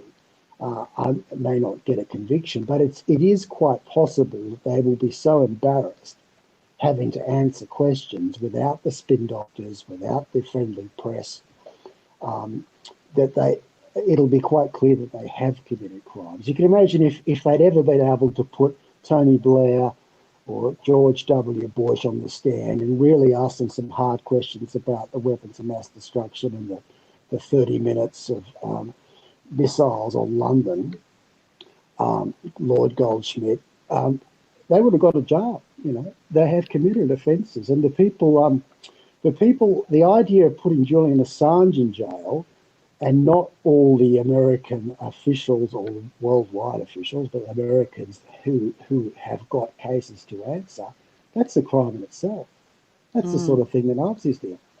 You know, it's clear. Oh, well, I mean, in America, maybe not in Australia, but in America, there is an executive order from 2009 from Barack Obama, which is kind of ironic in a way. But it's Executive Order 13526, Section 1.7, that says that it's illegal in the United States to classify information to hide a crime or embarrassment. It's a pity we don't have something like that in Australia. It would really help you now. But it actually does exist. And I mean, and a lot of those things, not the collateral murder video was not classified. I think it was so shameful that it didn't even pass through the classification system. But for example, the incident in 2006 where US soldiers came and summarily executed a whole family, I believe, but 10 Iraqi civilians, four women, including 4 women and 5 children, and then sent an airstrike to cover the evidence. That was the WikiLeaks leak that ended the Iraq War, because as a result of that leak, the Iraqi government, the Iraqi people were so disgusted to find this out that not only had the heinous crime been committed by the soldiers who were off their tree on the day, perhaps, but then at a higher level to stage an airstrike to cover that up, that the Iraqi government refused for the following year, which was 2012, they refused to give immunity to American soldiers, and that's why the American army had to withdraw from Iraq. So, you know, as these truths are brought out, they have monumental consequences sometime. And I think perhaps that's why there is such a resistance. But shit, we don't even have a Bill of Rights in Australia.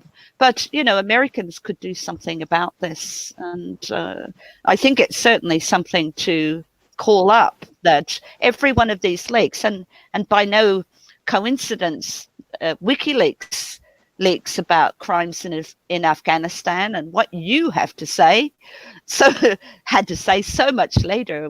It's no coincidence that they're kind of about the same activity. Yeah, that's it. And I'm glad you mentioned that example, because you're spot on. It's not so much about soldiers going nuts on the ground because they're high. You know, that will always happen in a war. It is about some general sending a missile down onto a house to cover up a crime.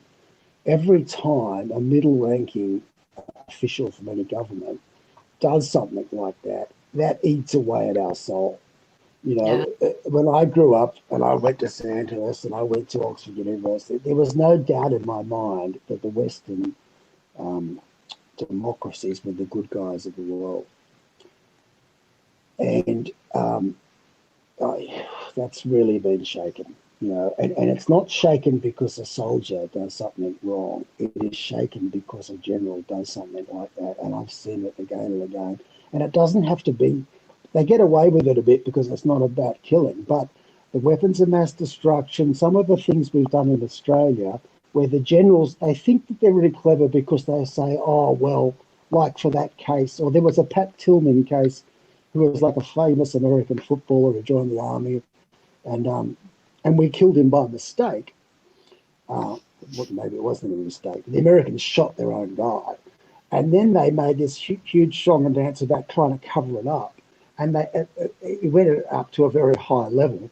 That's when you rot your nation's soul, when hundreds of people know that you're lying and they all tag along with it. And that happened in Australia. We put out huge public misinformation campaigns to the Australian people.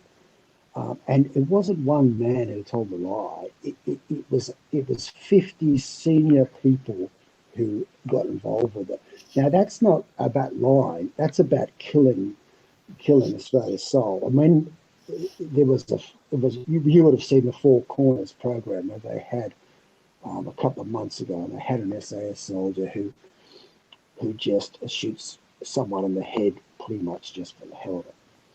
And that is really shocking because he's not just shooting that Afghan in the head. To a certain extent, he is shooting the SAS in the head because it just showed you he did it blatantly in front of his friends, or he asks his boss whether he should do it. The boss says yes. They all know, everybody in their little patrol knows. When they get back, they probably tell their friend. They didn't just shoot the guy, they planted some incriminating evidence on the dead body, and they had to get the incriminating evidence from somewhere else. So another 10 people knew about that. Everybody gets back. Now, that single shot really hits a nation, because it wasn't so much the killing of the one man, but the fact that 50, 100 people knew about it. It probably happened more than once, and they didn't do anything. Now, if we do stuff like that, how can we be the good guys of the world? Well, a lot of us are good guys, and you know we have terrific law that dates back to the Magna Carta. I think what we have to come to terms with is that there are no exceptions. There's not a top tier that doesn't apply to, and that everybody has to lie to make it sound like it fits in the rules. The rules are still the same. They're just, they've just got to apply to one and all, whether you're fighting a battle, and that's questionable in itself. All this $270 billion. Hello, don't we need the money at the moment? Well, the law does apply to us all, but the problem comes, and this is why I think it's really quite insidious. These people know that, and they will put out some sort of good news message. This was what used to make me sick about the Australian Defence Force.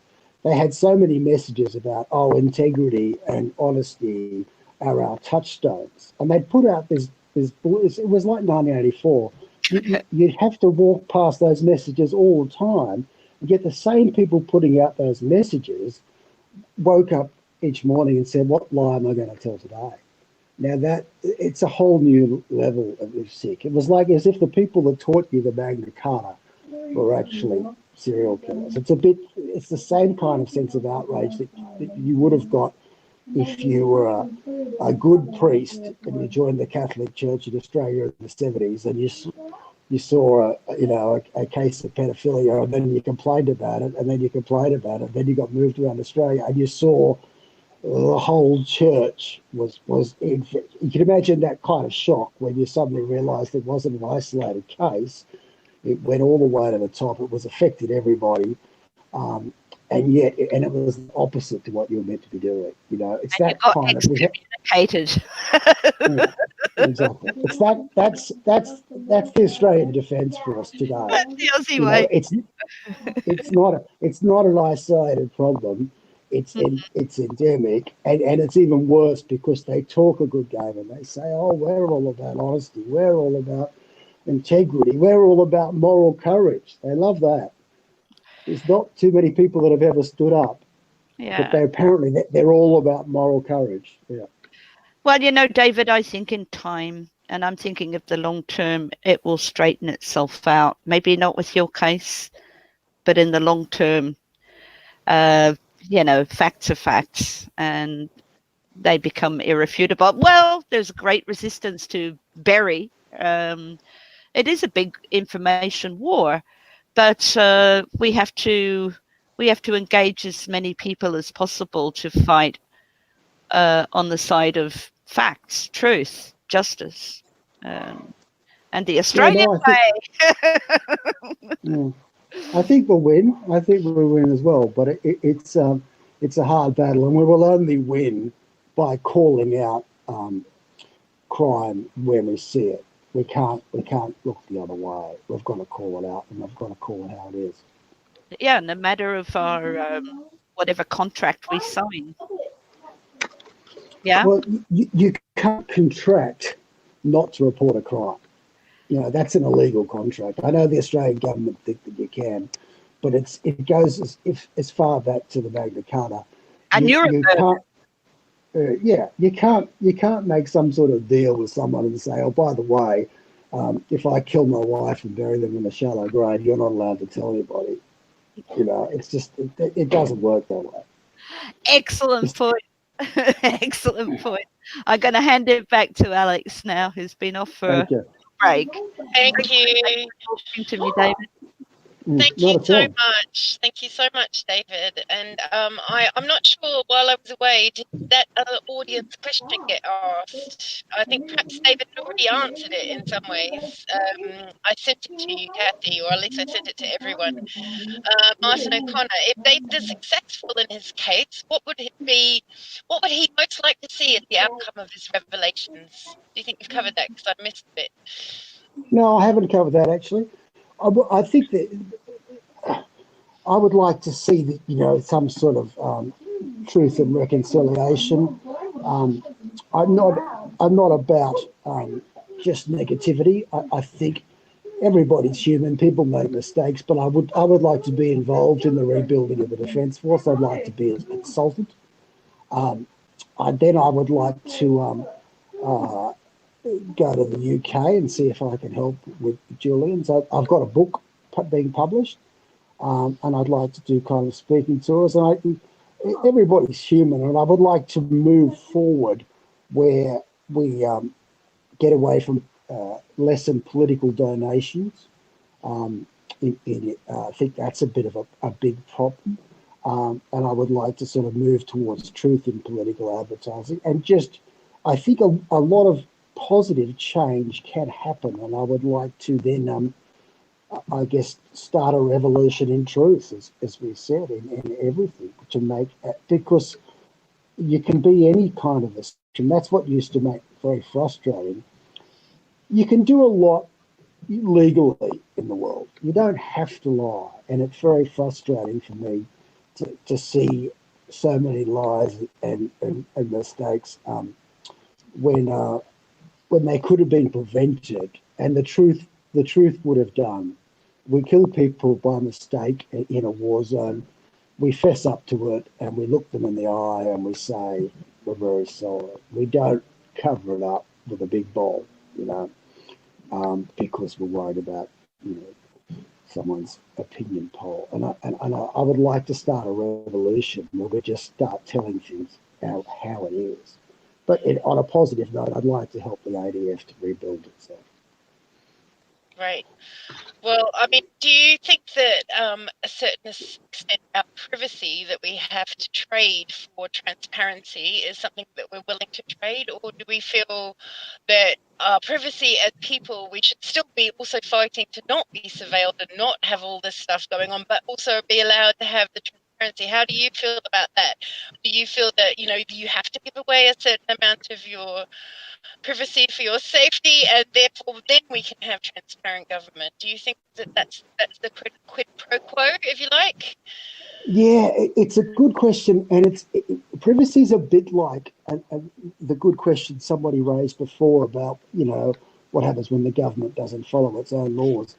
It doesn't necessarily sound sexy. Privacy is a hard thing to sell, but it is important because now the security services don't play fair, and the problem with the privacy thing is, and Snowden pointed this out, one of the biggest problems was you can't get the Director of National Security to say, we don't do bulk email, we don't do bulk email surveillance or whatever, when they do. So that's not really a privacy. That's the sort of thing that rots a nation's soul. And you've got a key person who goes on TV and says something which is an absolute lie, and thinks that's okay, and yet it's against the law to do that.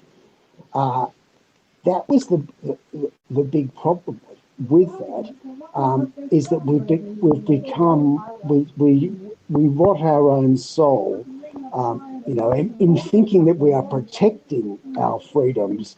We are actually killing them by the actions to defend them. I don't, if they want to do bulk surveillance of people's emails or whatever, they have to say that they're going to do it. Of course, it's a bit like the torture in after 9/11. It achieved very little.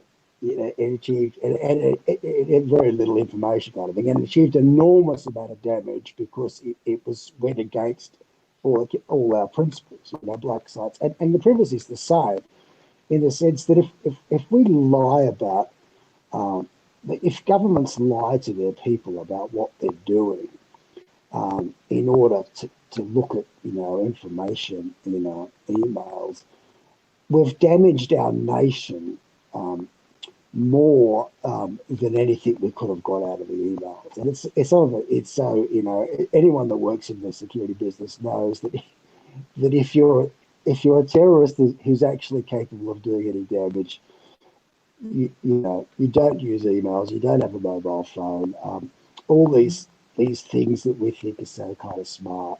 You're not going to catch anyone of any great importance, but you are just going to rot away at your own soul by not following your own laws. One of the things we compared with when Christchurch, they didn't seem to pick up the Christchurch shooter, even though he managed to do an awful lot here, and apparently there was some news of there being picked up. But what we kind of marvelled at as Assange supporters around the world, and particularly in New Zealand, is the comparison of how surveilled we would be, even though all we're doing is organising protests for Assange or trying to. We know damn well that we're going to be surveilled. So it seems crazy that we're in a world where WikiLeaks, free press, information activists are the surveilled, and the person that does all that atrocities in Christchurch apparently just whisked through without anyone anyone seeing anything, yet they're gathering up every single piece of data, every single piece of light, you know. And you know, there's probably a lot of facets to this ridiculous situation, but one of the big ones would be some contractor has gone to the government and said, "Oh, if you give us 500 million, we'll be able to catch terrorists. We've got this great system we're going to sell to you." And of course, someone's got a kickback, and then someone's got a bribe. But no sensible. You're right. It doesn't catch anybody. They didn't have any clue about 9/11 beforehand, and you're right about you're being surveilled. I'm being surveilled. In fact, there's a fair bit of black humour. I think it'd be a very good time for a terrorist to attack Australia now, because everybody in the Australian security industry is monitoring me, Bernard Collaery, Assange supporters, other whistleblowers, and it's not that a big a community. And frankly, there would be almost nobody left.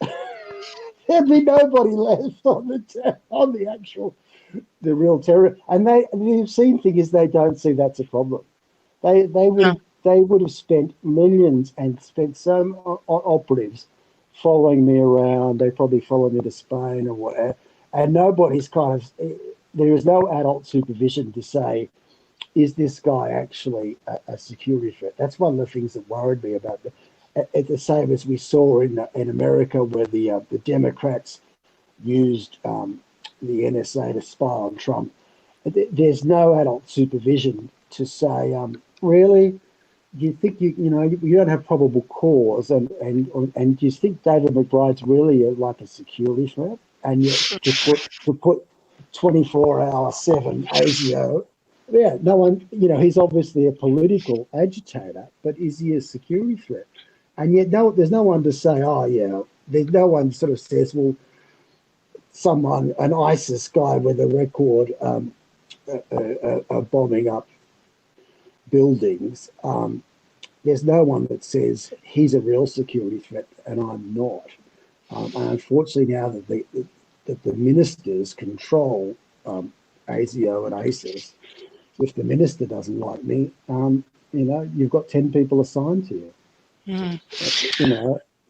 Did you hear in New Zealand the government had to reveal how much they'd been spying on activists, because a lot had been revealed regarding Greenpeace, Mana, a lot of activists had been surveilled, and one of them was Keith Locke. Since he was a child, he's a Green MP, former Green MP in New Zealand, and apparently because his mum and dad were anti-war activists, possibly involved in the government somehow, but because they were anti-war activists, he had been surveilled, and it was shown that he'd been surveilled since he was like a little kid, and right through to now.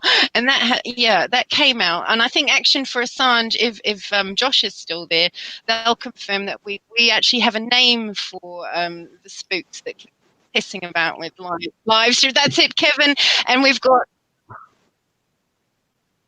an Australian one. There's ones for each country. We've got different names. It's just brilliant. And a female version. Yeah. Anyway. I was going to say today, the two of us from Free Assange yesterday, when we got together and we'd done massive amounts of billboards on the motorway and all sorts of things all day. We were at the Parliament, and when our two phones came in the same house, it's like they had already been slow, but then when they both came in the same house, he's a TPP activist and he's like an advocate. He's always in Parliament talking about bills. And when our phones came together, they pretty much stopped working altogether on my Wi-Fi at home. Both of us, we were just like, wow, what's going on here? Yeah. You have to have a lot of, I'm pleased you have a fair bit of black humour as well. We do that as well. My lawyers and I, we always begin each conversation. It's almost like a welcome to country, but we say, welcome to the agents listening in, and we hope you're having a good night tonight, and it's not too boring. And my attitude is to give them as much transcript as possible to have to go through. And so we talk and talk and talk, and this is a little bit of you can do some research. you've got to find out whether they have an operation name for your surveillance. I know that you haven't made it till you've got an op name. Can you do a freedom of information request for your own data when it comes to your own surveillance? I mean, how does that go down? Would you have to know where to apply and what code name? Unfortunately, they're pretty exempt, which is a real problem because one of the things I want to do after I win my case is a damages claim, and I want to ask I want to find out how much they spent on surveilling me, and all the things they did. You know, I think that they did come to my 12-year-old daughter's window at night and kind of knocked on the and I want to embarrass them. I want to embarrass them and say, look at these. You know, they spoke to prospective employers of mine. Bernard Cleary thinks they even follow him to the cafe. And they don't just follow you. They put out whispering messages to people you might know.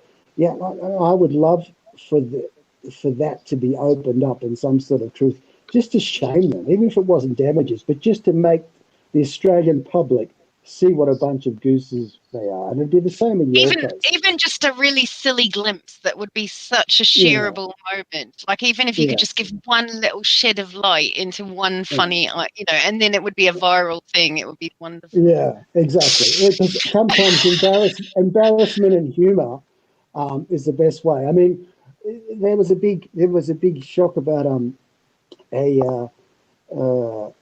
Australian politician who used a helicopter to go to a fundraiser or whatever. But I'd like to see how many helicopters they've used above my house, while I'm having a nap, and how much money they've wasted on things like that. It'd just be embarrassing for them. Yeah. Well, listen, David, we've got, I've just heard from Kathy that we might have Joe Laurier from Consortium News joining us. Is that right, Kathy? No, I'm. No. Oh, you thought you were. I'm going to speak on his behalf. But are you? Yeah, I just checked with him. But before I say that, I could recommend quite a good book because I've been producing politics in the pub in Sydney for 6 years. And there was a really terrific book that came out called. This is a Zoom call I have. Oh, hang on, David. Can you mute while you're talking to your family? Sorry, are you able to mute your sound when? Hang on, we're back to Kathy. Yeah.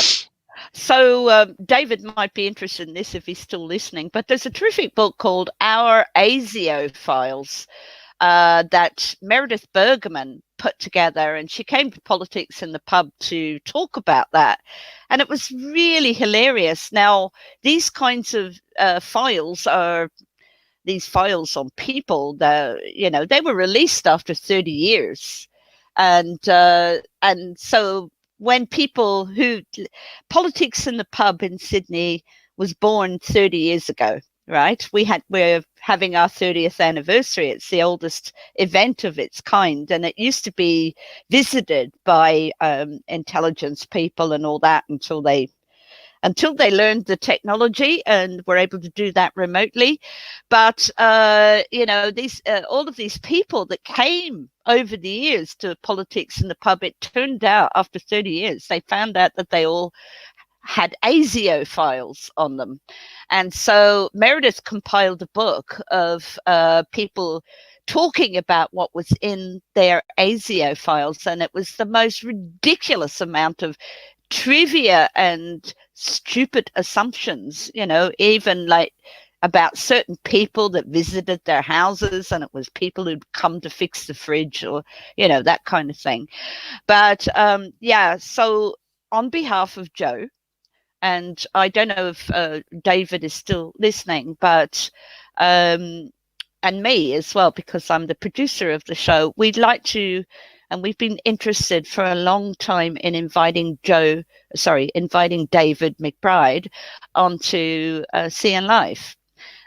We really want to get him on to talk to some of our people in Washington and compare notes, between the two countries, because we have that problem in common. Being part of the Five Eyes, there is this massive agenda to control the narrative, and you know, and as Caitlin Johnson said, he who controls the narrative controls the world.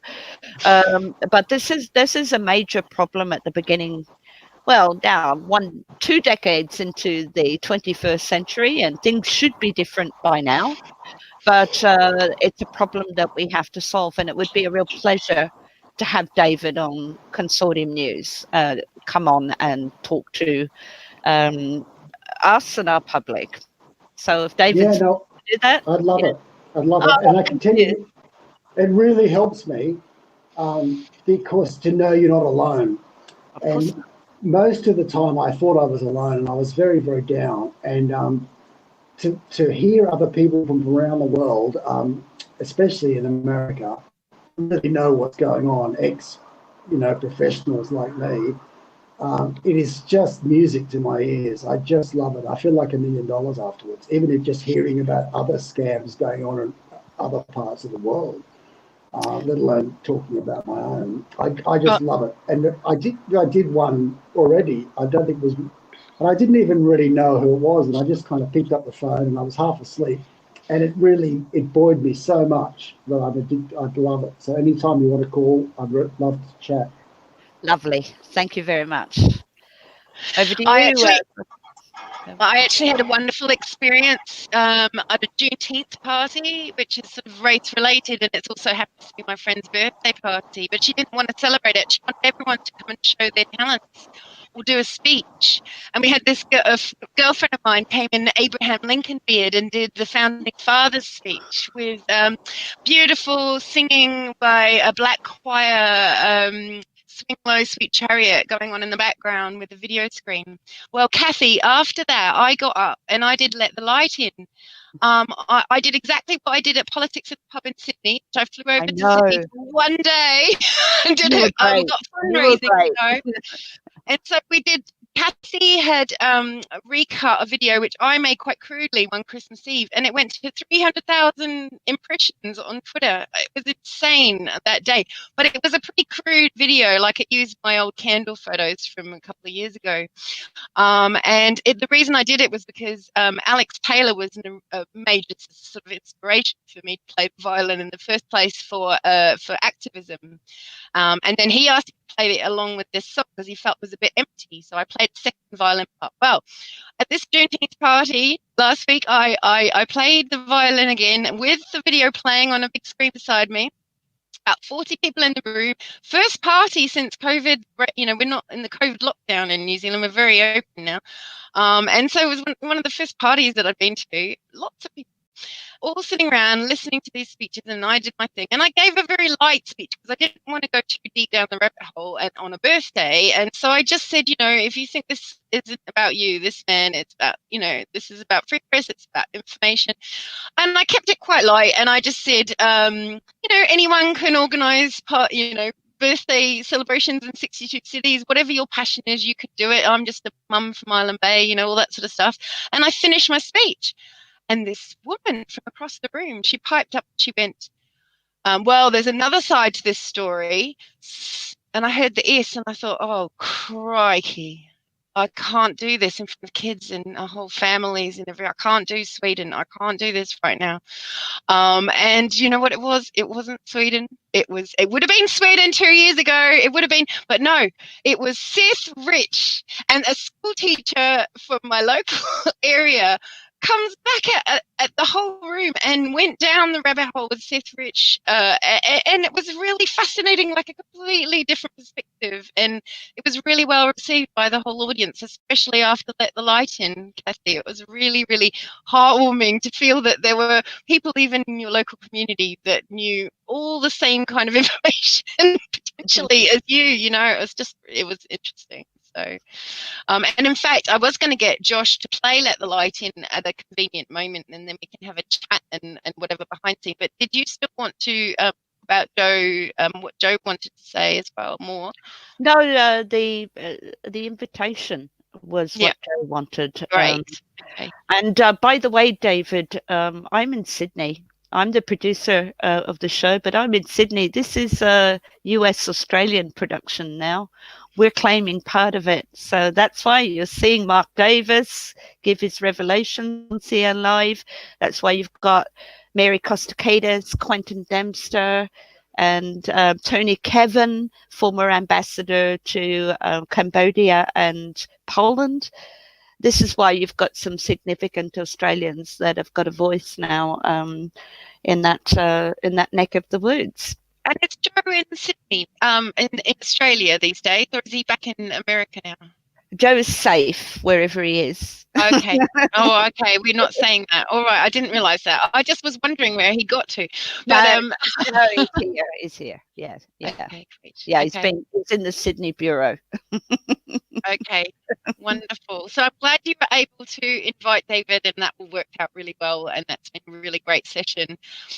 So I've also got some videos through Josh, and if Josh is hearing me, I'm not accessing my chat at the moment because I'm doing a live a watch party on my phone. So I was wondering if Josh would come back in soon and help us with a couple of Facebook links that I gave you before. I found one of Sydney and I found one from Melbourne.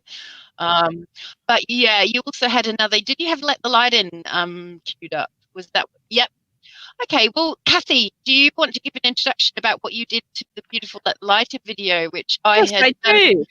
Yeah. Yes, I do. I just, you were saying that you put some images from your candles thing, and I listened to that song, and I just thought it was like one of the most beautiful songs I'd heard in a long time, straight from the heart, but such a great composition, melody, and musicianship, the voice of an angel.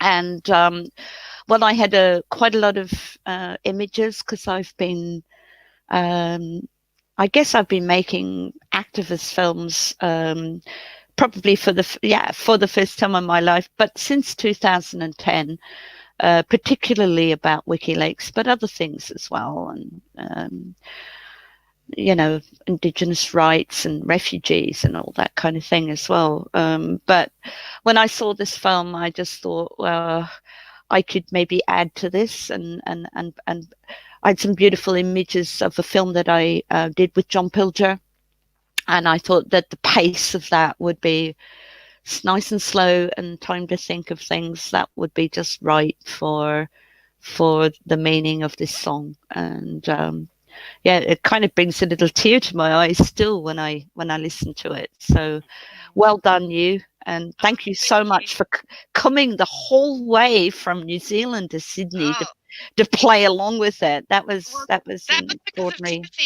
Timothy, who does a lot of the Free Assange, and we've just put out a new version of Yellow Ribbons actually today, which he just recorded. He literally did a fly-by-night. He's driving up and down the country, so he just came in and did a 20-minute session and recorded this beautiful.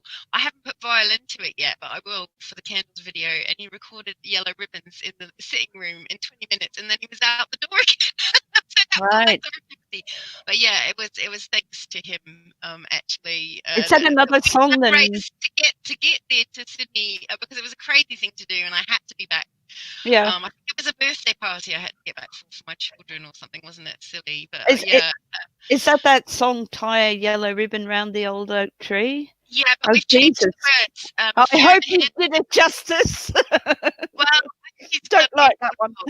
No, what? But he's done a beautiful job actually, and Fiona Hanson changed the words to make them Julian Assange. Ah, okay. So, and you see, the thing is, it was Christine's. I think Christine started the Yellow Ribbons for Assange idea. Yeah, It's gone so well. We wanted to support it. Truman Human's been doing a lot of work on it, and I've been getting photos in since requesting the birthday vigils, seeing if anyone wanted me to list their birthday vigil. I've been getting loads of photos in from Tasmania. I think I might even be able to talk to some of these people. It might have to happen tomorrow, though, by this time. Yeah. But, well, that was very popular. That song was very popular. I mean, the concept of tying a yellow ribbon was very popular in the United States when people wanted, even further back, when people wanted their family members to come back from war. But it was a very kind of light-hearted song, and not terribly good. But so I'm all for culture jamming, but if you can make something better, it's even worse. It's even better. Yeah, well, we'll try. So I think what we'll do is we'll play Let the Light In now, and we won't be able to hear it, but we will have to mute our things for now, but we can go back to chat. Yeah, and Josh, sorry, I'm doing a watch party on my phone, so I'm not accessing chat at the moment. I'll try and do one downstairs. Brilliant. Okay. Okay. Thank you. Okay, let's play it.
Hello, we've got a very passionate supporter of Julian Assange.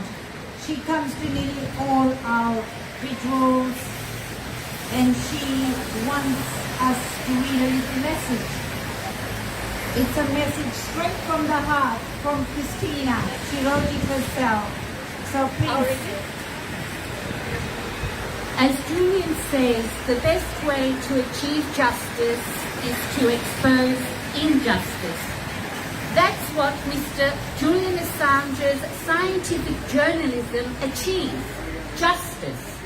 That's what his secure Dropbox enables, justice. That's why Mr. Assange is the most distinguished, award-winning Australian journalist in history. That's why corrupt people in power fear him. That's why the corrupt loathe the honest citizens he assists, courageous whistleblowers in business, workplaces, banks, the police, the military and governments. It's time to jail those criminals and to free Mr. Julian Assange. Our right to know is his right to publish the truth. We need a functioning democracy, not a corrupt democracy. Sign petitions, write to UNPs, inform others, join protests. We have very little time. Marisa Payne, do your job. Woo! Free Assange! Shane Maurice Payne! We demand!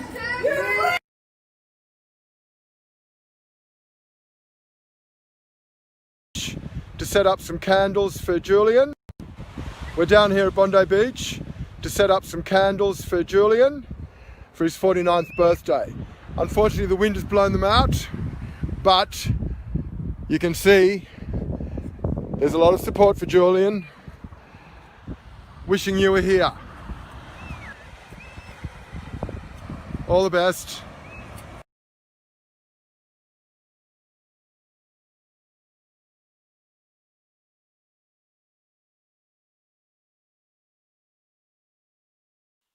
All right, we will be back momentarily.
Okay, everybody, we are at the Parliament and they are sitting today in New Zealand and we have a wonderful new couple of banners. We've been out on the motorway for 2 hours this morning and we think probably 50,000 cars maybe saw our sign.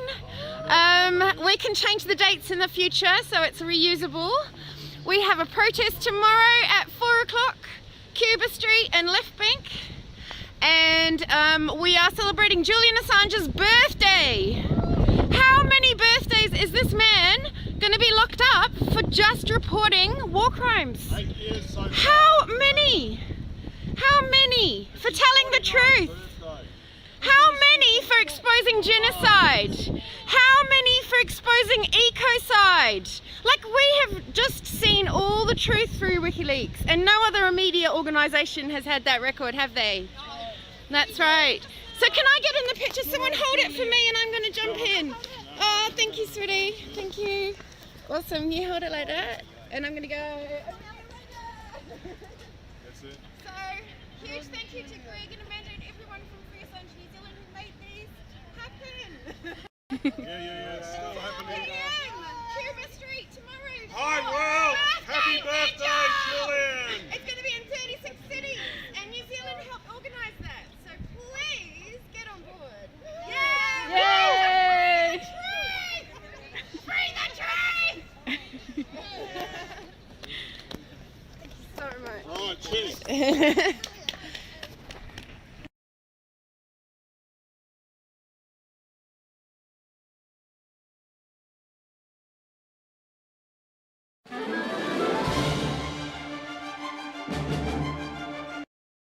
We're delighted to have with us the President of the United States, Donald Trump, George White.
Right, well, we're just finishing up now, and Nikki Hager is giving a talk just a little short distance away.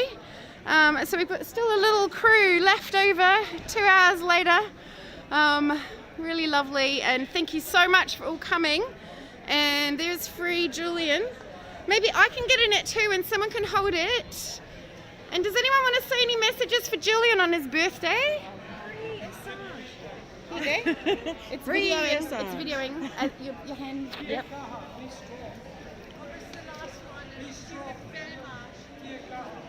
Happy birthday, Julian. We're sorry you have to spend another one in jail just for reporting the truth. I'm really sorry, but there are 46 cities or something like that having birthday vigils or something.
And unmuted. So, Josh, are we live now with Action for Assange? Brilliant. Okay, so I think we've got Kat Mima possibly coming to join us. I've sent the link to her. I thought I had sent it already, but obviously. Okay, cool. So we can get her coming in soon. And I believe that we've had a series of videos in a kind of crazy pickle of an order, which is just the order that I'm sending links to Josh. But I've been cruising around Melbourne for WikiLeaks, who had a protest today. I had a look at Sydney. They've had a selfie thing today where they're asking people to send Julian messages as a selfie video or some kind of presentation to support Assange and WikiLeaks coalition in Sydney.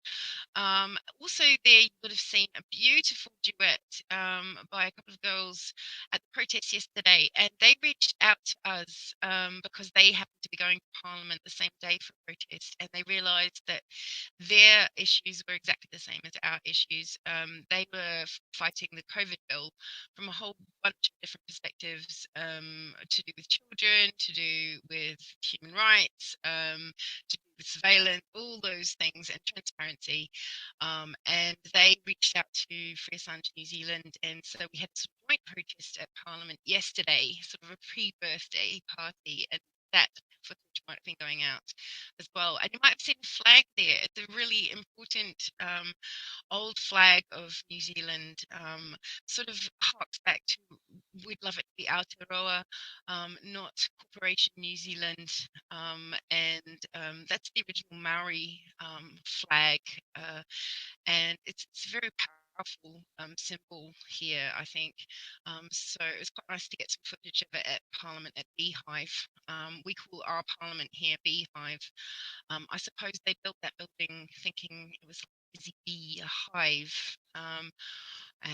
But it's sort of like a really horrible, non-transparent, concrete, it's just like the epitome of closing out public as a building. But anyway, so yeah, that footage has been rolled out by Josh, I believe, in a pickle of an order. And maybe have you been showing some yellow ribbon tree photos, slideshows as well?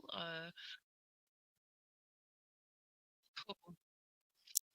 Cool. We're getting them in from all over the place. We've had some beautiful photos from Tasmania, which have appeared on my thread on Candles for Assange on Twitter. And yeah, so there's been lots of beautiful videos and things coming through, and we've just been playing them out in no particular order. So what I'm thinking, Josh, is if we don't have Cat Mima soon, we've done quite a good sit for tonight already, and we could always go back live later unless you had something lined up that you wanted to show. What are you thinking, Josh? Oh, you've gone. Okay. Well, if it's just going to be me, I might as well tell you what we've been doing in Wellington over the last 2 days. So we got vinyl made up very kindly by someone at Cost, big yellow banner to sort of hark at the yellow ribbons for Assange. And we put it across the motorway both ways on the day that Parliament sat again, right in the middle of Wellington. And we think probably about 50,000 cars went both ways past that, because it's quite a nice little intersection. It's really close to Parliament. So we did those billboards up, and we kept them up for 2 hours, which was incredible. We thought the police would have us remove them usually probably within half an hour, but they seemed to leave us alone. It was a very rainy day, very windy, very cold, so perhaps they just didn't want to get out there. Anyway, after that, we started tying yellow ribbons around trees at Parliament, and we met up with those protesters who are called Revolution. They've got a group on Facebook, and the love is back to front letters.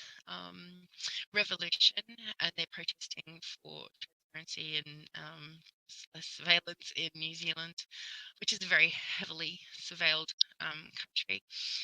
And then, so after we did that, we had a few speeches. speeches. They had a few speeches, and in their speeches, almost all the speakers acknowledged Julian.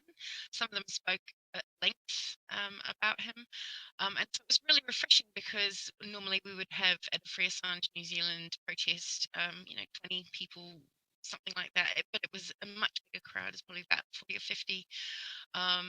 So it felt like we were getting the word out to more people, and these were people who were very open to the ideas that we were sort of putting forward for free press. Right, I'm just wondering if I share the screen, Josh, because you've disappeared. Oh, you're there.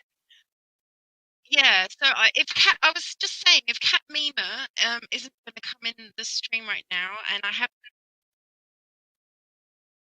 yeah, okay. Well, I was just wondering if there's any more videos that we want to play from the links that I've been sending you. The one I was worried about, the one that I was worried about was for the copyright was Candles for Assange. Last year we used Stevie Wonder, and I used 30 seconds of Stevie Wonder at the beginning, and then it goes to Stevie Wonder anyway, but it's a choir singing, and so I thought I might get away with that. But I think even just the track, even just the sound of Happy Birthday, which is a pain. So I didn't know that when I made the video last year. So this year it'll be, well, we'll see how it goes. Hopefully you didn't get a copyright strike for our Yellow Ribbons version, did you?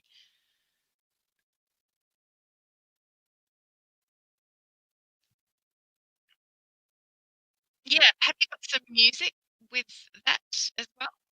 Ah, that's a pain. It's going to be silent, isn't it? Unless we talk through them. No, we can't do that either.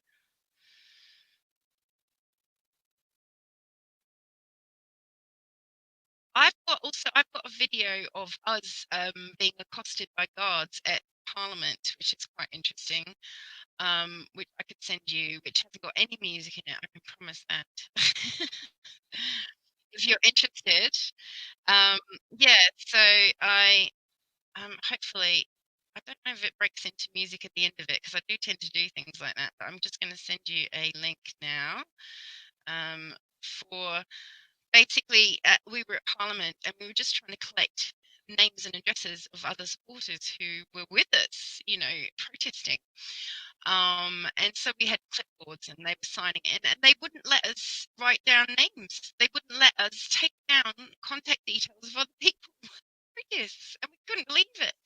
So I stormed into the Parliament and I asked, if I could see that law written down in writing, because I didn't understand it. And then they told me that the Speaker of the House could make up the rules on any given day, depending on whatever's going on. And would you believe they told us that we're just simply not allowed to take email addresses. It was completely mad. So I'm sending you that link right now. It's just on my YouTube channel. Are you watching them as they're playing, or do you not get to see them either, Josh? Yeah, cool. So if you just make sure it doesn't cut into music, maybe you could just turn it off if it after the bit. Yeah, because the beginning I'm pretty sure is just, and what you'll see is me undercover recording the guard and what he said, and it's incredibly Orwellian. And I got banned from Parliament that day because I pretended that I was going into the use the toilet. And I forgot to go to the toilet while I was there. So funny enough, because I went to the desk and asked about that law, and the piece of paper that I was demanding that it was got to be written on, because surely it was a law that they'd already agreed on. It was written somewhere, and they hurried me out, and so I never went to the loo. And then they said that I deceived them because I told them that I was going to the toilet. So therefore, I'm permanently banned from Parliament. But the trouble was, I think I'd already kind of been banned because of the World Press Freedom breakfast from the previous year, where I came and did an uninvited speech, if you could call it that. Yeah, cool. All right then. So I've just sent you that link now, and we can look at what the guards are like at New Zealand Parliament.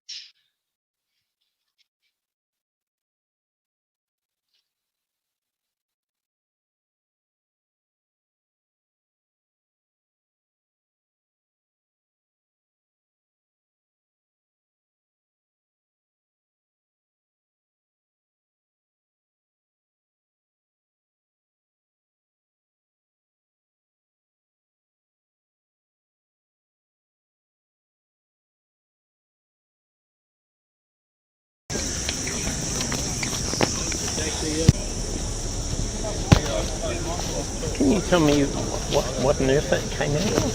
Sorry? But just to contact people well, for I protest understand relief. Is that really? reality, Can I film you saying that? No. Okay.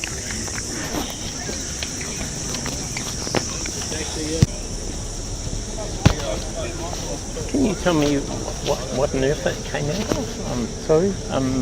Well, I understand from what Alex said that you weren't allowed collecting signatures. That's public ground, that's public space. This space belongs to Parliament, Yeah, and on behalf and the New of Zealand people. Yeah, the whole building does, and everything the whole does. New Zealand but people. that doesn't mean you can particularly go into the Prime Minister's office, although she belongs to the people. Yeah, So but because this is there's working, nothing stopping you collecting signatures out There there. is, And why you? Where does it say that you can be?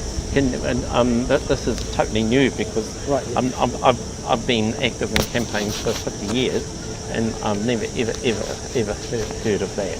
And I was also a Green Party regional councillor for 9 years, and I don't.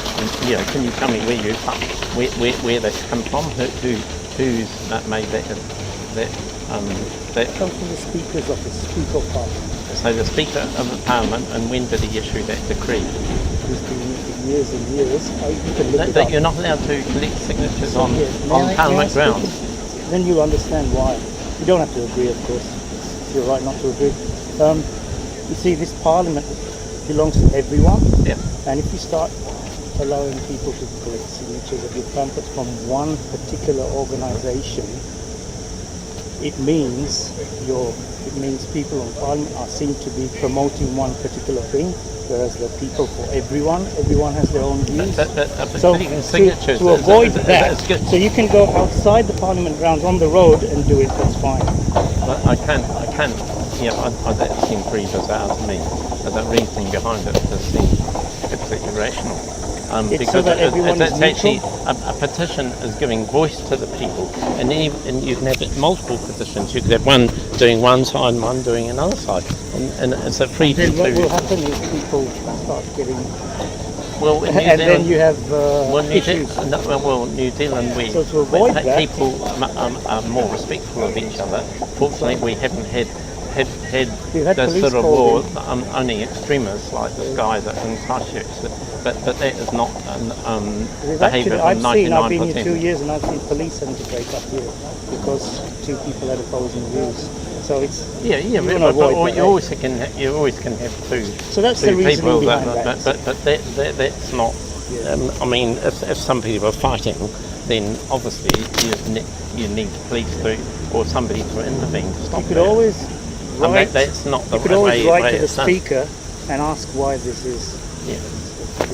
Yeah, well, it certainly will. Yeah. Alex, you're self-interested. I went and attacked one of them, but that's totally irrational that they have... Apparently the Speaker sets the laws, and we should have looked at the piece of paper that the Speaker gave us. Well, I don't know who they gave the paper to, but I...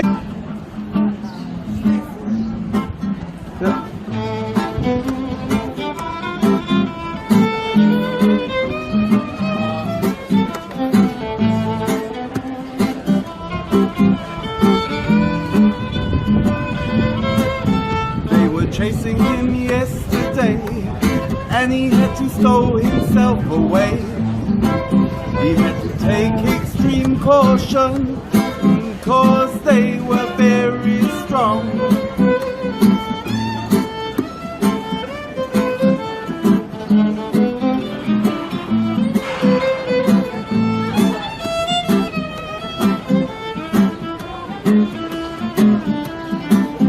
But they had to let him be in the Ecuadorian embassy. They had to let him be in the Ecuadorian embassy. He exposed them, disrobed them, Julian Assange. Yeah. He exposed them, disrobed them. They don't care for democracy when protecting their war machine. No, they don't care for democracy when protecting all their dodgy schemes.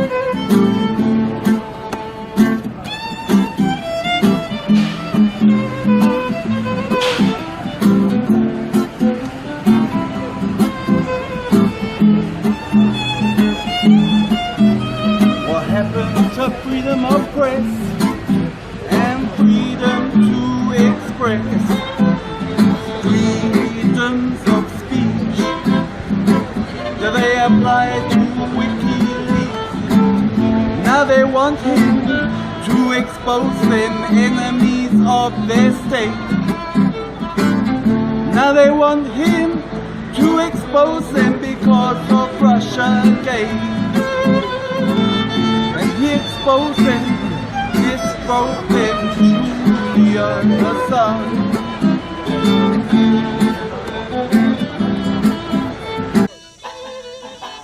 He exposed them, disrobed them, Julian Assange. He exposed them, disrobed them. What happened to United States? It's just a big mess, isn't it? Well, I can't do as well as Timothy because I'm not a singer.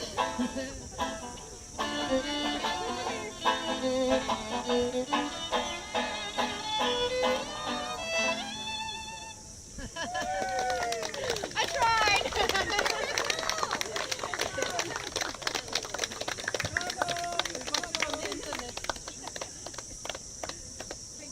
That was amazing. That was lovely.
Right, so hopefully you've just seen about 9 minutes of a Free Assange New Zealand video that we put out quite a while ago. It was during the February protests. You might have seen maps of the world going around, which is Somerset Beacon's beautiful graphics of all the events that were going on when the trial started. Because we did a global kind of get together again, and then we were trying to get all the solidarity actions going, and that's always been a focus of mine, because I feel like we've always felt very alone, all these Assange supporters all around the world, and the feeling that the world can all join together and protest together, even in small groups, but in each city, I think it means more, and we all feel connected, and we are a bit of a family. And it's difficult one, because there's dark forces out there to make life difficult for us. I'm sure we've all seen Kevin's and my volume is I'll just put my mic up a little bit if that's better. Sorry about that. Anyway, so what you would have seen there was the guards basically saying, well, the park's for everyone, so, you can't hand out pamphlets, which just didn't make any sense. And I got the similar story inside. And then you heard a little bit of Timothy and I playing some music, Free Assange New Zealand song, which is another song, actually, that we could play, which is quite an original one. And I'm hoping Timothy might arrive some stupid time in the middle of the night to actually play some music. We might even be able to do some music right here into the live stream. I don't know how that would go down on Jitsi. It might be better than Zoom. I don't know. But anyway, so you just saw a whole bunch of actions that were planned around that February date, February 24, for the original trial. And of course, we've got the September trial coming up, and Action for Assange are trying to fundraise to get down to DC and trying to do what they do so well, which is, they have a whole week of intense protests. They go to, you're doing 3 weeks this time, so, but you've got, last time it was like a whole intense week of actions outside media organizations, actions outside the DOJ, actions like marches from the Trump tower, and so lots of wonderful things. I don't know, it's not Trump Tower, but there's there was something Trump, maybe White House to DOJ, was it a walk? Anyway, a whole series of events, and so they're trying to muster that again and get some exciting stuff happening. And of course, we all don't know what's going on with COVID. I speak from a very privileged position of, we shut down really hard in New Zealand. It was pretty tough, but we really went full on the shutdown, and so we got rewarded by supposedly getting out earlier. We've had a few ifs and buts, but generally we're all out and about, and it's normal for us. We're disconnected, but I mean, it's very different for everyone, which is why, while we had 62 cities for Candles for Assange last year, which was just incredible, we're in a very difficult situation, and a number of the actions that are listed under Candles for Assange, they're just going to be solo actions. There's someone putting yellow ribbons around trees, or putting balloons up, or giving out cake. For instance, there was a stall in Darwin. I was hoping to hear from Max, who is there with Fortress 1977 from Twitter. And they were running a stall. They might be still running it all day, and I'm hoping to try and connect with them, because they're on the Adelaide Darwin time zone, which is the funny one at the half hours. But anyway, enough of that.